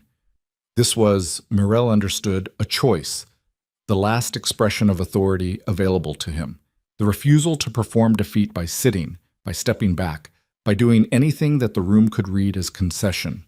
He was a man who had spent 40 years building, and he was standing in the ruin of it, and he was choosing to stand straight in the ruin because it was all that was left to him. She almost understood it. The part of her that had spent 2 years being invisible in a house full of people like him, watching the way power worked and what it cost, understood the specific pathology of a man who had spent so long being the architecture that he had lost the ability to conceive of himself without it. She didn't have room for that right now. "It's done, Severin," Dorian said. He crossed the room toward his uncle, Lutz. Not fast, not performing anything, just moving through the space with the directness of a man who has decided where he is going and has stopped calculating the cost. "The family's heard the recording. Lorraine's already moved. Calder's coming back. You have 3 families who will cut their losses before morning, and you know it." Severin looked at him. Something moved through his face that was under the controlled surface of it, very close to grief. Not for the loss of power, or not only that. Something more complicated and older than that. "You don't know what I've kept from reaching you," Severin said. 40 years of decisions you never had to make." "I know," Dorian said, "and I'm telling you it's done. Because of her." Severin's eyes moved to Morel, and what was in them was not the cold calculation from before. It was something she hadn't expected from him and wasn't sure how to hold. Something that looked appallingly like genuine belief. "She's made you soft." "She's made me accurate," Dorian said. "That's different." Severin looked at his nephew for a long moment. The room held its breath. Then he said, "You'll have to hold it yourself now. Everything I've managed." "I know." "You're not ready." "I'll get ready." Another moment. Then Severin straightened, a small, final motion, like something being properly closed, and looked away from Dorian and looked at nothing in particular, in the specific way of a man who has left the room before his body has. Reyes was already on his phone in the corner. Lorraine was speaking in a low voice to the 2 family representatives that her man had brought to her table. The room was doing what rooms do after crises, reorganizing itself around the new fact of how things stood, the social machinery of 100 relationships being revised and renegotiated in real time. Morel stood in the center of it and let herself breathe. Just that. Just one full breath from the bottom of her lungs, let in and let out, because she had not breathed correctly in 4 hours, and her body needed the acknowledgement that the immediate thing was survivable. Then Dorian was beside her. She felt him before she saw him. His presence at her right side had a specific quality she'd calibrated over 11 days in close quarters, the particular weight of someone she'd learned to locate without looking. He was favoring the unwounded side, she noted, the controlled economy of movement that meant the wound was making itself heard. "Marcus," she said. "Reyes has people at his building," Dorian said. "He's been covered since 9 o'clock tonight." She looked at him. "I wasn't going to leave that open," he said. She felt something move through her chest that was not quite relief and not quite something else. A complicated, pressurized thing that needed more than this room and this moment to be properly examined, so she compressed it and filed it and said, "Your side." "It's fine." "It's not fine. You've been moving wrong for the last 30 minutes. "I've been moving adequately." "Dorian." "I'm standing," he said. "I'm upright. The night is not over." She looked at him. His color was wrong again. Not the gray of the first night, but something more effortful. The specific pallor of a man who is running on something other than reserves because the reserves ran out an hour ago. There was sweat at his temple that he hadn't been showing earlier in the evening. "How bad?" she said. "Manageable." "That's not an answer." "It's the answer I have," he said, and looked at her, and in the look was something she'd seen for the first time in the private receiving room and had not had time to process. That specific, unguarded thing that lived under all the assessment and compression, that was older than strategy and considerably more dangerous. "We need to finish this first." She wanted to argue. She did not argue, because he was right, and because the room was still alive with movement and consequence, and Lorraine Dusk was crossing the floor toward them with the expression of someone who has something that needs to be said immediately. 3 families confirmed, Lorraine said without preamble. Calder's in. Weston's coming. They sent their representative to me 2 minutes ago. Dorning is still dark. Dorning will follow Weston, Dorian said. Probably, but there's a problem. Lorraine's eyes moved to the entrance of the ballroom. Severin left. Morel turned. The entrance was empty. Fitch was gone too. The cold thing came back, different from before. Not the bright, clarifying cold of the receiving room moment, but something with more velocity to it, more danger, because before there had been a plan, and now the plan had ended, and what came after the plan was the part where things happened that hadn't been accounted for. Where? Dorian said. Reyes is tracking the car, Lorraine said, but there's something else. She paused, and the pause was the specific kind that precedes information that changes the shape of a situation.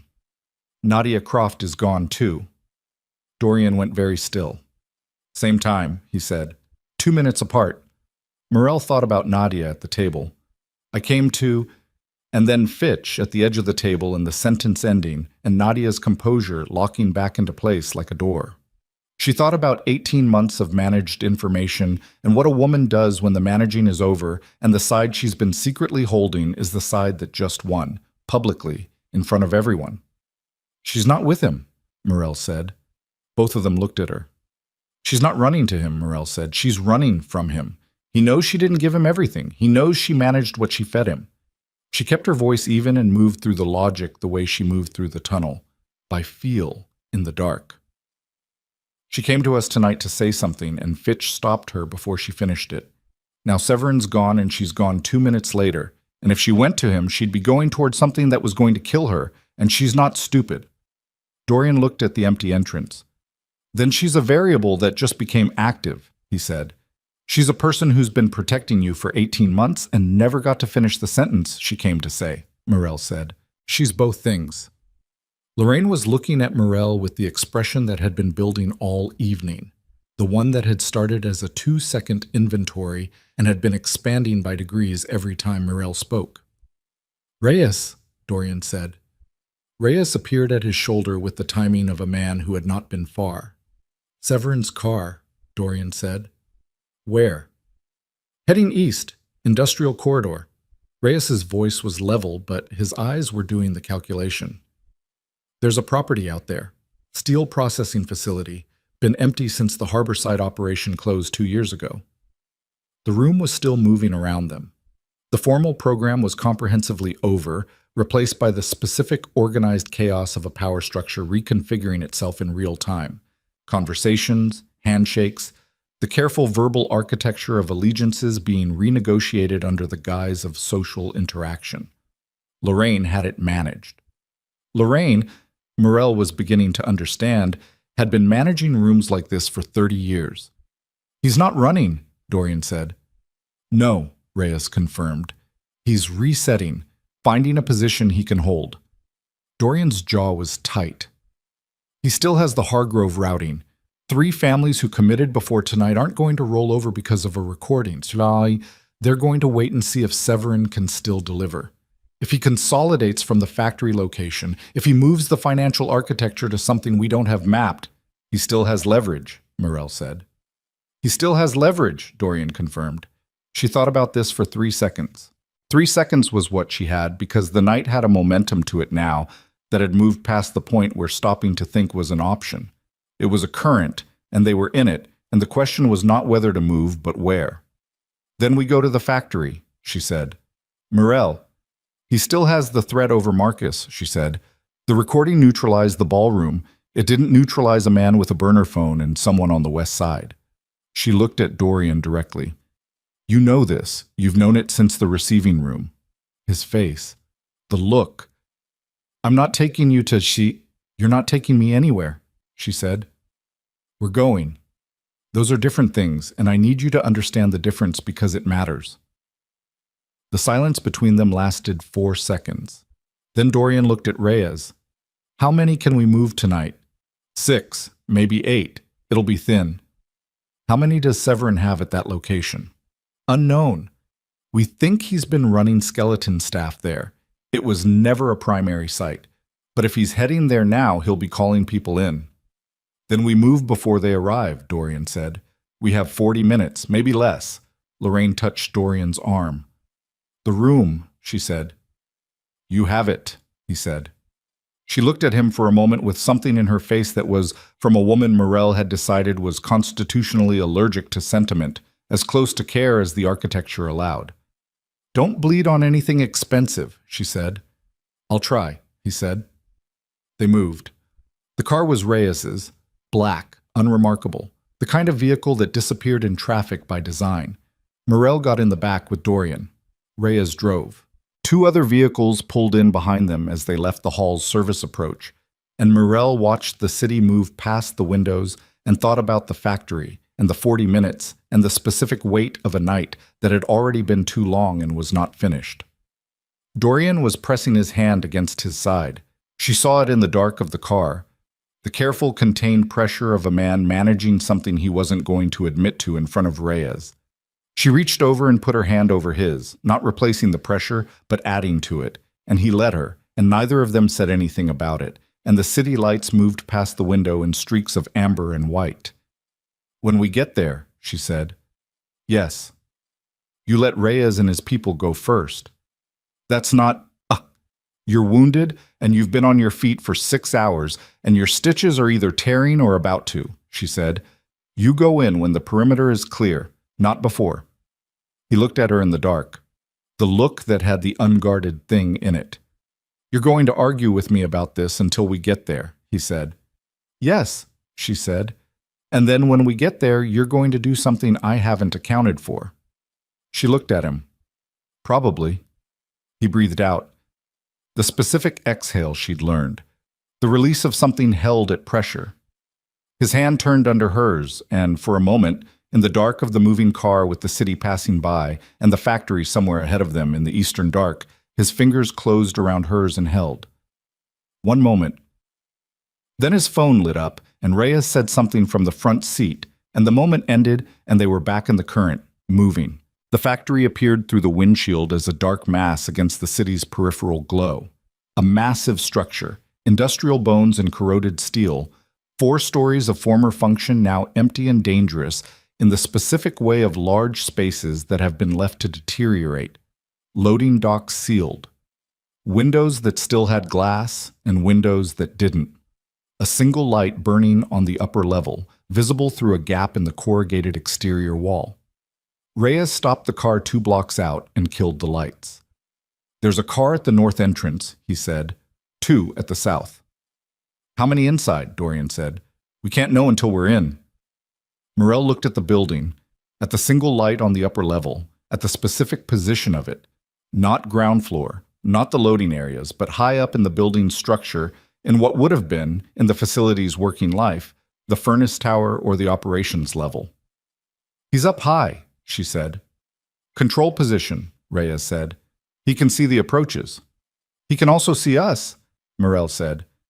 If we're coming from the approaches. Dorian looked at her. What are you thinking? She was looking at the building's east wall, at the specific structure of it, the external maintenance ladder that ran up the building's side, corroded and probably not engineered for anyone's confidence, but present, visible, a line from the ground to the upper level that bypassed the interior entirely. I'm thinking there's more than one way in, she said. No, Dorian said. The ladder, absolutely not. While Reyes goes through the interior and pulls Severin's attention to the ground level, Morel, his voice had the edge in it, the dangerous one. I'm not sending you up the outside of a building. You're not sending me anywhere, she said, for the second time that night, and looked at him steadily. I'm going. The question is whether you work with it or against it. The car was very quiet. Reyes in the front seat was looking straight ahead with the studied neutrality of a man who had decided this was not his conversation to enter. Dorian looked at Morel with the expression she had no name for, the one from the receiving room, the one that was older than strategy, the one that was the most honest thing she'd ever seen on a face that had spent years learning not to be honest. If something happens to you, he said, then you finish it, she said, and you know you will. He held her gaze for 3 seconds. Then he said to Reyes, "Give her a radio." Reyes handed one back without turning around. Morel clipped it to the dress, the blue-green dress, which had survived the evening with a resilience she found appropriate, and checked the earpiece. 2 minutes after Reyes enters the south loading dock, Dorian said.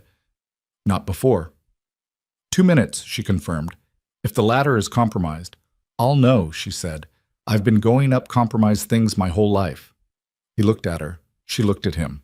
And then she got out of the car into the cold industrial air of the east side and crossed 2 blocks of broken asphalt in a formal dress and moved through the dark toward the building's east wall where the ladder waited.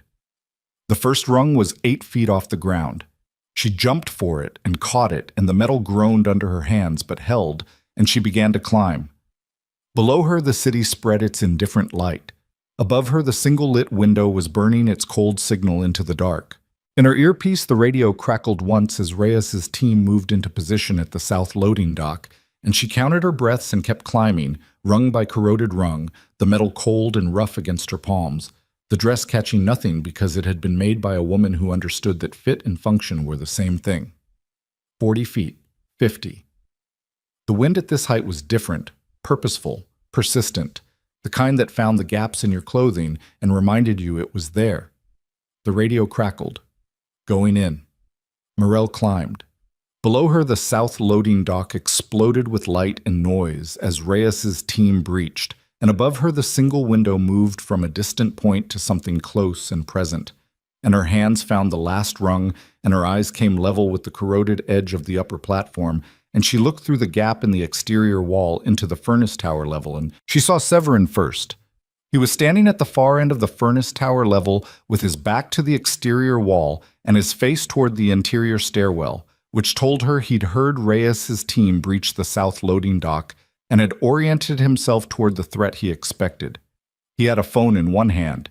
He had something else in the other, held low against his thigh in the specific way of a man who had not yet decided whether he was going to use it but wanted the option present. Nadia Croft was in the room. This was the thing Morel had not fully planned for. Nadia was standing near the window on the room's north side. Not bound, not restrained, but with the particular stillness of someone who understood that the geometry of the space had made her position one of controlled captivity, regardless of what the physical facts suggested. She was watching Severin with the focused attention of someone who had been watching him for a very long time and had learned to read the increments. Nadia saw Morel first. The flicker of her eyes toward the exterior gap was brief and controlled, and she did not move anything else. Not her hands, not her shoulders. The discipline of a woman who had been managing what she revealed for 18 months in much harder circumstances than this. But Morel read it because she'd spent 2 years learning to read the distance between what a person showed and what they were doing. She came through the gap in the exterior wall as quietly as the corroded metal allowed, which was not entirely quiet, and Severin turned. For a single, suspended second, the 3 of them were still.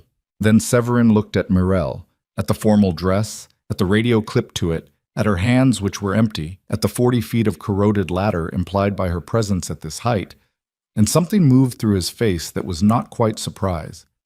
It was the expression of a man who has been doing mathematics for 40 years and has just been presented with a variable that his entire model failed to account for. And the failure is specific enough that he can identify exactly where the model broke. "The Maid," he said. And this time the word did not have the contempt it had carried in the receiving room. It had something more complicated in it, something that was almost in the stripped-down architecture of a man who had lost the ballroom and the families and the hour and was now losing the room, the beginning of understanding. "Put the gun down," Morel said. "You climbed the outside of the building," he said. "The gun, Severin." "In an evening gown." "I'm going to keep asking," she said, "and you're going to keep not doing it, and then Dorian is going to come through that stairwell door, and this is going to get harder for everyone." She kept her voice even and her hands visible, and her position near the exterior wall, which gave her the option of movement in at least one direction. "Put it down before that happens." Severin looked at her for a long moment. "You're not afraid of me," he said. "I was," she said. "In the receiving room I was. You said my brother's name and I was afraid. She held his gaze. I'm telling you that because it's true, and because I think you should know that it worked. It worked exactly the way you intended it to, for about 45 seconds, which is how long it took me to understand that being afraid of you and letting that fear make my decisions were two different things. Severin's hand with the gun did not move, but something in his face did. That fracture she'd first seen in the receiving room, the thing under the managed surface. Dorian is going to come through that door, he said. Not a question. Yes. And then what? And then this ends, she said. It ends how? His voice had lost its instrument quality, the careful calibration of a man deploying his voice as a tool. What was left underneath was older, and she thought more honest. My nephew takes the empire he was born into, and a maid from the South Side teaches him to run it like a charity, and in 5 years, everything I spent 40 years building is gone. Everything you spent 40 years building tried to kill him, Morel said. The parts worth keeping will survive. You don't know what's worth keeping. Neither do you anymore, she said. You stopped being able to see it when you decided threatening a 24-year-old kid on a loading dock was the same category of decision as everything else. Something crossed Severin's face that she was not prepared for. Not rage, not the cold calculation, but the specific expression of a man who has been handed, very late and very plainly, the exact moment where he became something he would not have recognized 30 years ago. It lasted 1 second. Then it was gone, replaced by the composed neutrality that was his oldest defense. But she'd seen it, and from the quality of his stillness afterward, he knew she had. The stairwell door opened. Dorian came through it the way he'd moved all evening. Controlled, economical, the specific precision of a man who was running a deficit he wasn't going to let anyone read. Reyes was 2 steps behind him, one more man behind Reyes. They came into the room and the geometry of it shifted completely, and Severin registered the shift with the mathematical clarity of a man who had been reading rooms for 40 years and understood, fully and without the need for it to be stated, what the new configuration meant. He looked at Dorian. Dorian looked at him. 40 years of shared history in that look. 20 years of Dorian inside an empire that Severin had shaped and managed and believed, in whatever way powerful men allow themselves to believe things he had been protecting. The assassination, the cathedral, the ball, Nadia Croft's 18 months of careful management, all of it in the space between 2 men standing in a ruined factory in the industrial east side of a city that was, outside these walls, going on being itself without any awareness of the reckoning happening in its periphery. It's done, Dorian said. Severin looked at his nephew for a long moment. You're going to let me walk out, Severin said. Not a request, an assessment. I'm going to let you walk out, Dorian confirmed. Once. And the conditions. You know the conditions. Severin's jaw moved slightly. The financial routing. Transferred to Reyes's oversight by end of week. Full documentation. The Hargrove families said, will make their own decisions when they understand the structure has changed, Dorian said. That's not your problem anymore. A silence. The kind that has years in it. And me, Severin said. Dorian looked at his uncle. The look had something in it that Morel had to look away from briefly. Not because it was too much, but because it was too specific. The particular grief of someone who has loved a person and been betrayed by them, and is choosing, at considerable cost, what to do with both of those facts simultaneously. You leave Chicago, Dorian said. You go somewhere I don't have to think about you. You don't come back. That's it. That's it. Severin looked at him for 3 more seconds. Then he set the gun down on the floor beside him, carefully, with the specific deliberateness of a man who is performing the action as a statement rather than a submission, and straightened. He looked at Morel. Take care of him, he said. And the voice was stripped of everything. No instrument, no management, no architecture of authority, just a man saying the last true thing he had left to say. He walked to the stairwell door. He opened it. He went through it without looking back, and his footsteps descended into the building below, and then there was nothing. The room held its breath for a moment after he was gone. Then Reyes moved to the stairwell with the other man, following at distance, making sure the exit was real and complete. Dorian was still standing in the middle of the room. Morel crossed to him. She put her hand against his side, the wound side, with the diagnostic pressure she'd been using for 12 days now, and felt what she'd suspected in the car. The stitches had not torn, but they were close. The tension in the tissue wrong in a way that meant another hour of the night's physical demands would have made the question academic. "You need to sit down," she said. "I'm fine." "Dorian." "I'm standing," he said. "You've said that before and it stopped being impressive about 2 hours ago." She kept her hand where it was and looked up at him.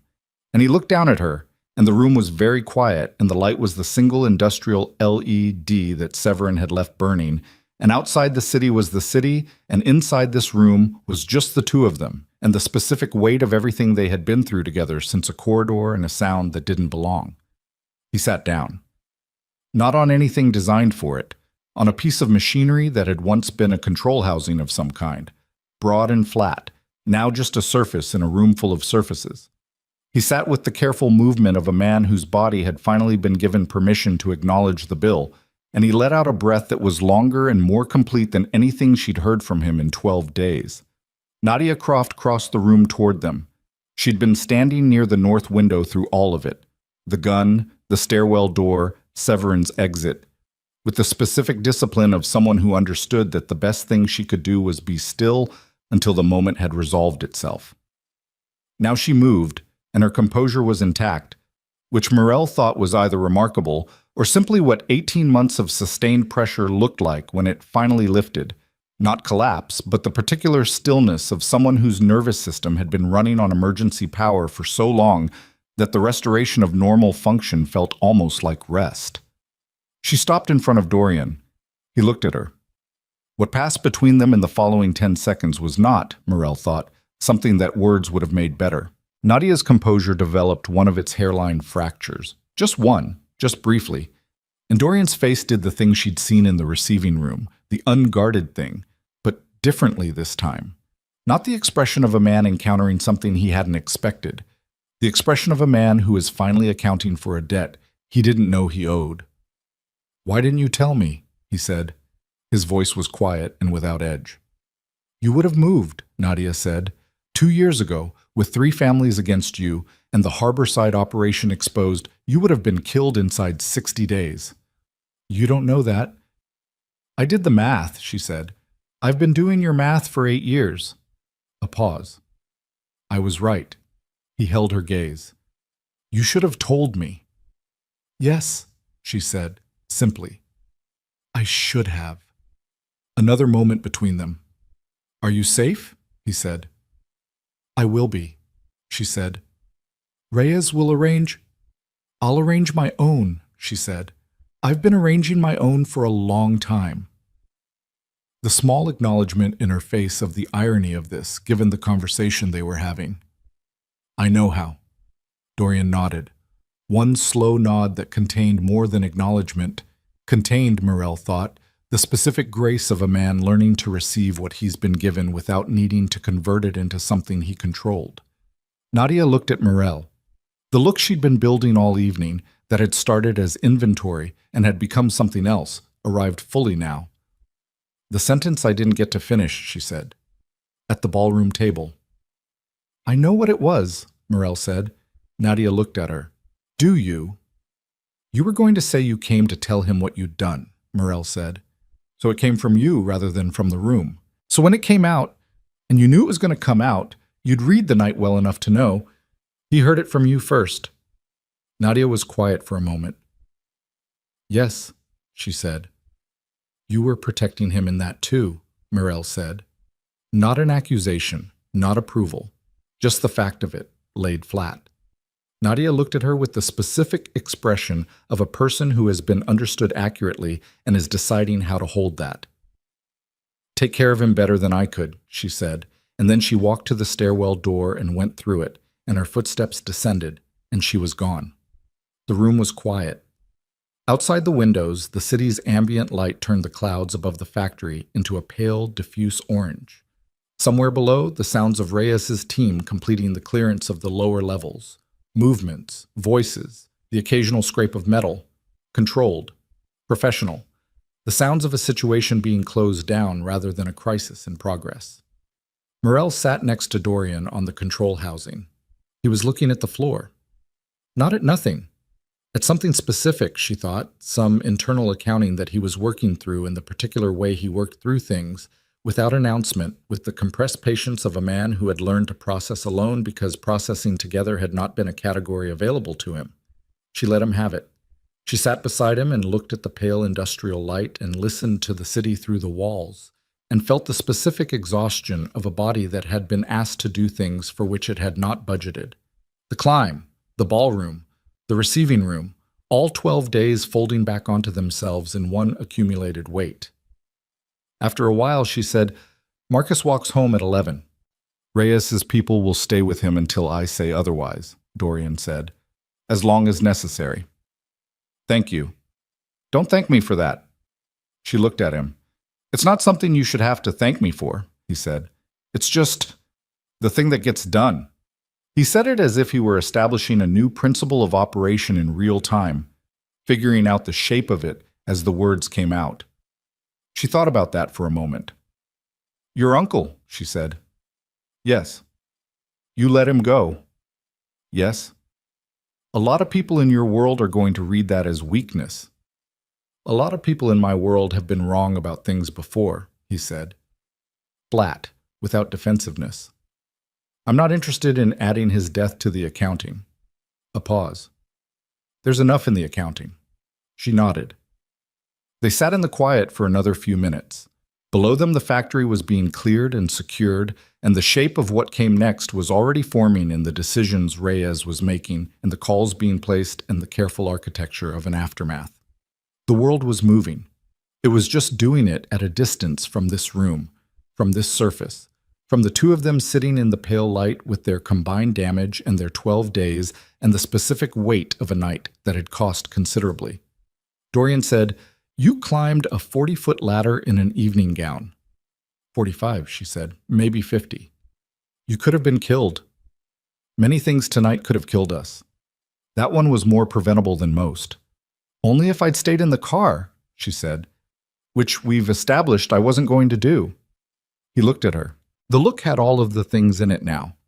The assessment and the compression and the almost smile and the unguarded thing and something newer than all of them.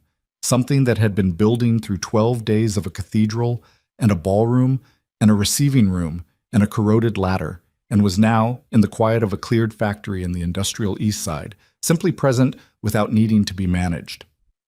"What happens now?" he said. She thought about this genuinely, because she was not a person who gave answers she hadn't thought about. "You rebuild," she said, "differently than before. And you?" She looked at the pale light through the windows, at the city's ambient glow, at the specific texture of a night that was ending, slowly and finally, the way nights do when they've been too long and too much, and have finally decided to let morning have its turn. "I don't know," she said. "I haven't had a chance to figure that out yet." "I'd like you to figure it out near me," he said, "while I rebuild." She looked at him. He held her gaze with the specific steadiness of a man who has said what he means and is not going to dress it differently. "That's not a small thing you're asking," she said. "No," he said, "it isn't. The world you live in is changing," he said. "I told you, the parts worth keeping will survive." She thought about that, thought about the corridor and the gray water and the sound that didn't belong, about the tunnel and the gatehouse and the 11 days, about the blue-green dress and Lorraine Dusk standing when no one else did, and a recording played over an orchestra in the most dangerous room she'd ever been in, about what it felt like to move in a direction entirely her own for the first time. She thought about the journal still in the drawer of her staff quarters at Blackthorn Estate, about what she'd written in it, not about the people around her, not the observations Severin had referenced with his accountant's precision, but the other things, the private things, the ongoing argument she'd been having with herself for years about what her life was supposed to amount to, and whether the answer she kept arriving at was the real one or just the only one she'd been given room to reach. She thought about whether this was room. "All right," she said. Dorian breathed out. One breath, the kind that means something. Reyes appeared at the stairwell door and told them the building was clear and the cars were ready, and that 3 of the Allied family representatives had been calling his phone for the last 30 minutes about the transition logistics, which was not the emergency it would have been before tonight, but was still something that needed to be addressed before morning. They stood. Dorian stood with the controlled economy she'd been reading for 12 days. But something in it was different now, some layer of the compression gone, some specific weight of the held-down thing having been set, finally, on the floor of a ruined factory and left there. He was still hurt. He was still running a deficit. He stood with the wound and the exhaustion and the whole complicated accounting of a night that had taken what it took, and he stood straight in it without needing to pretend it wasn't there. She thought that was the difference. Precisely that. She took his arm. The unwounded side. The same side she'd taken in the anteroom of Sovereign Hall 1,000 years ago, just before the third piece. They walked to the door. 8 months later, the reconstruction of what had been Dorian Vexley's empire was sufficiently advanced that the word reconstruction no longer captured it accurately. What existed now was something with different bones.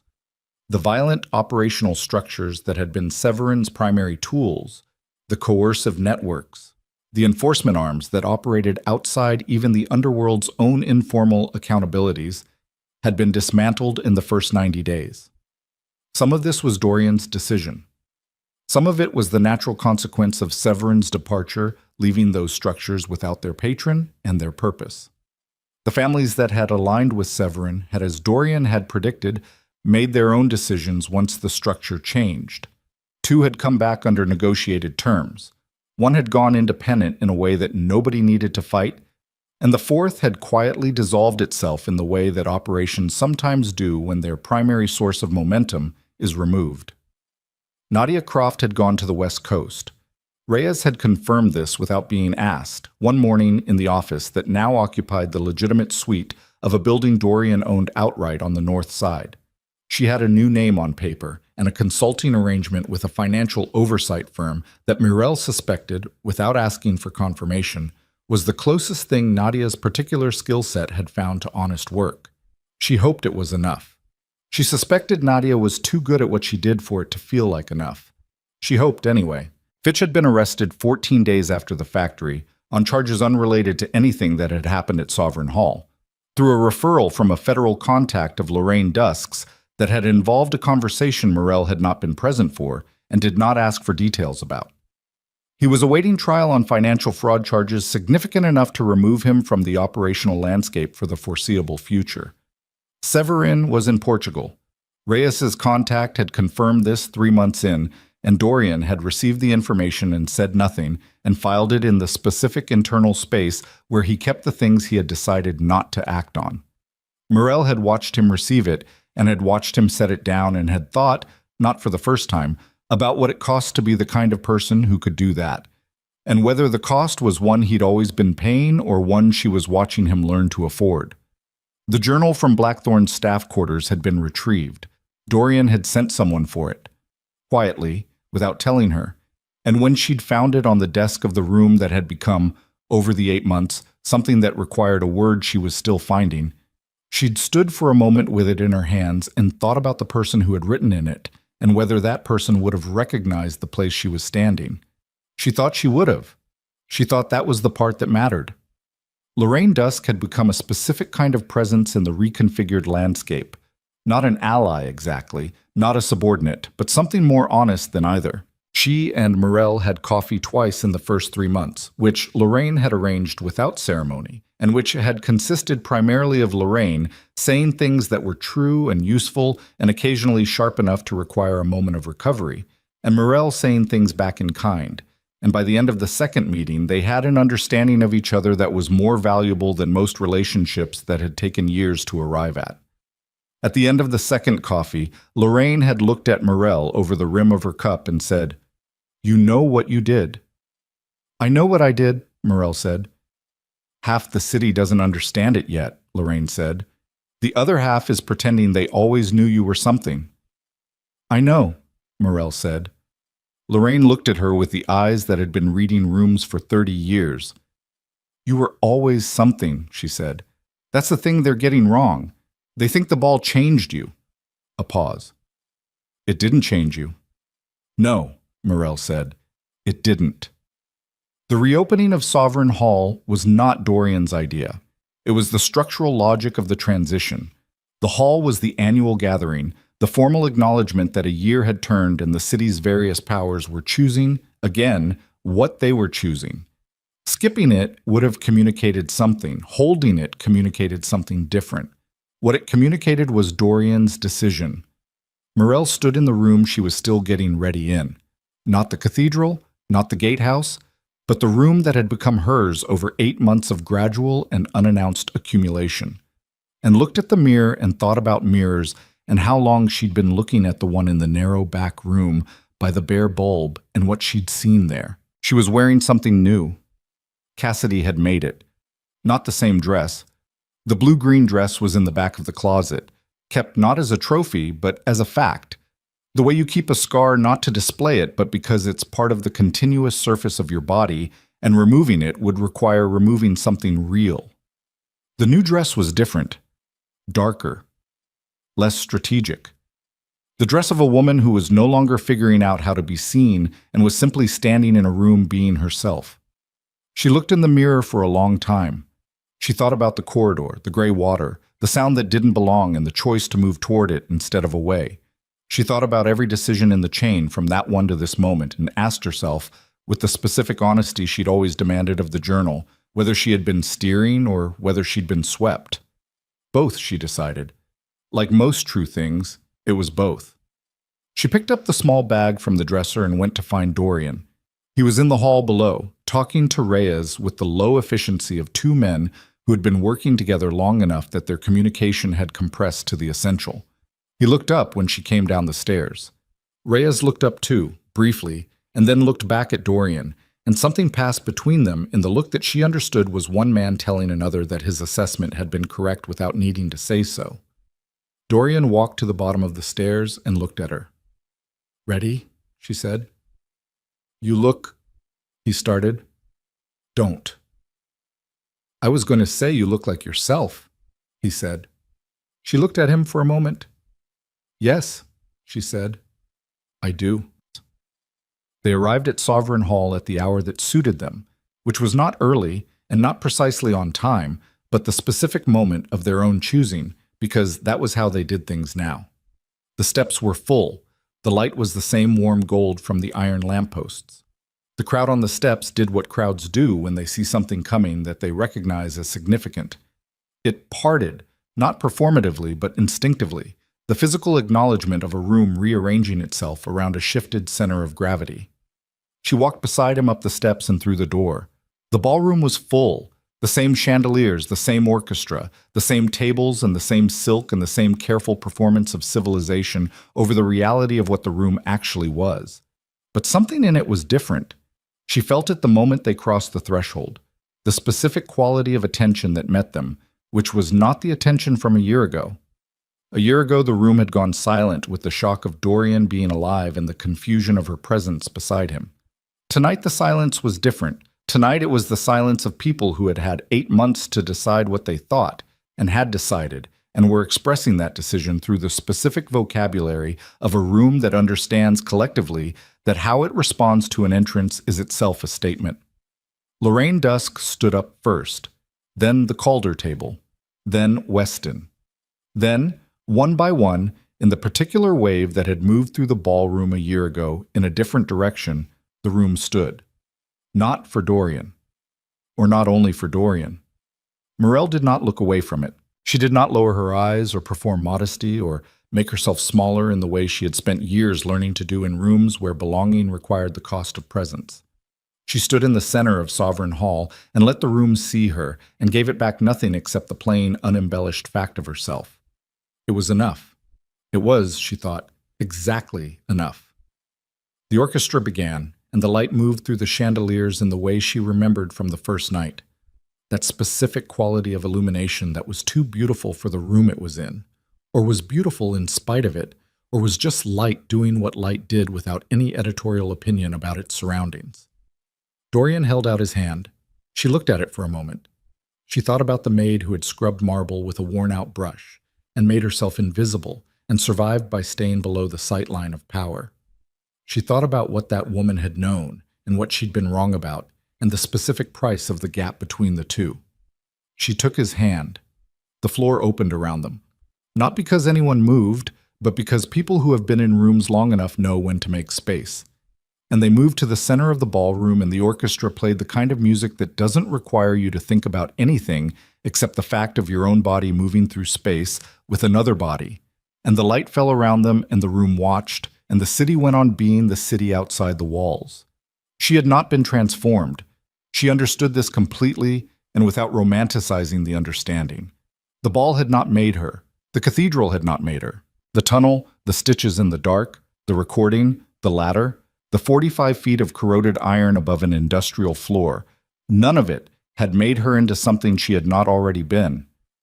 It had just been the set of circumstances in which she'd stopped pretending otherwise. That was the thing about survival.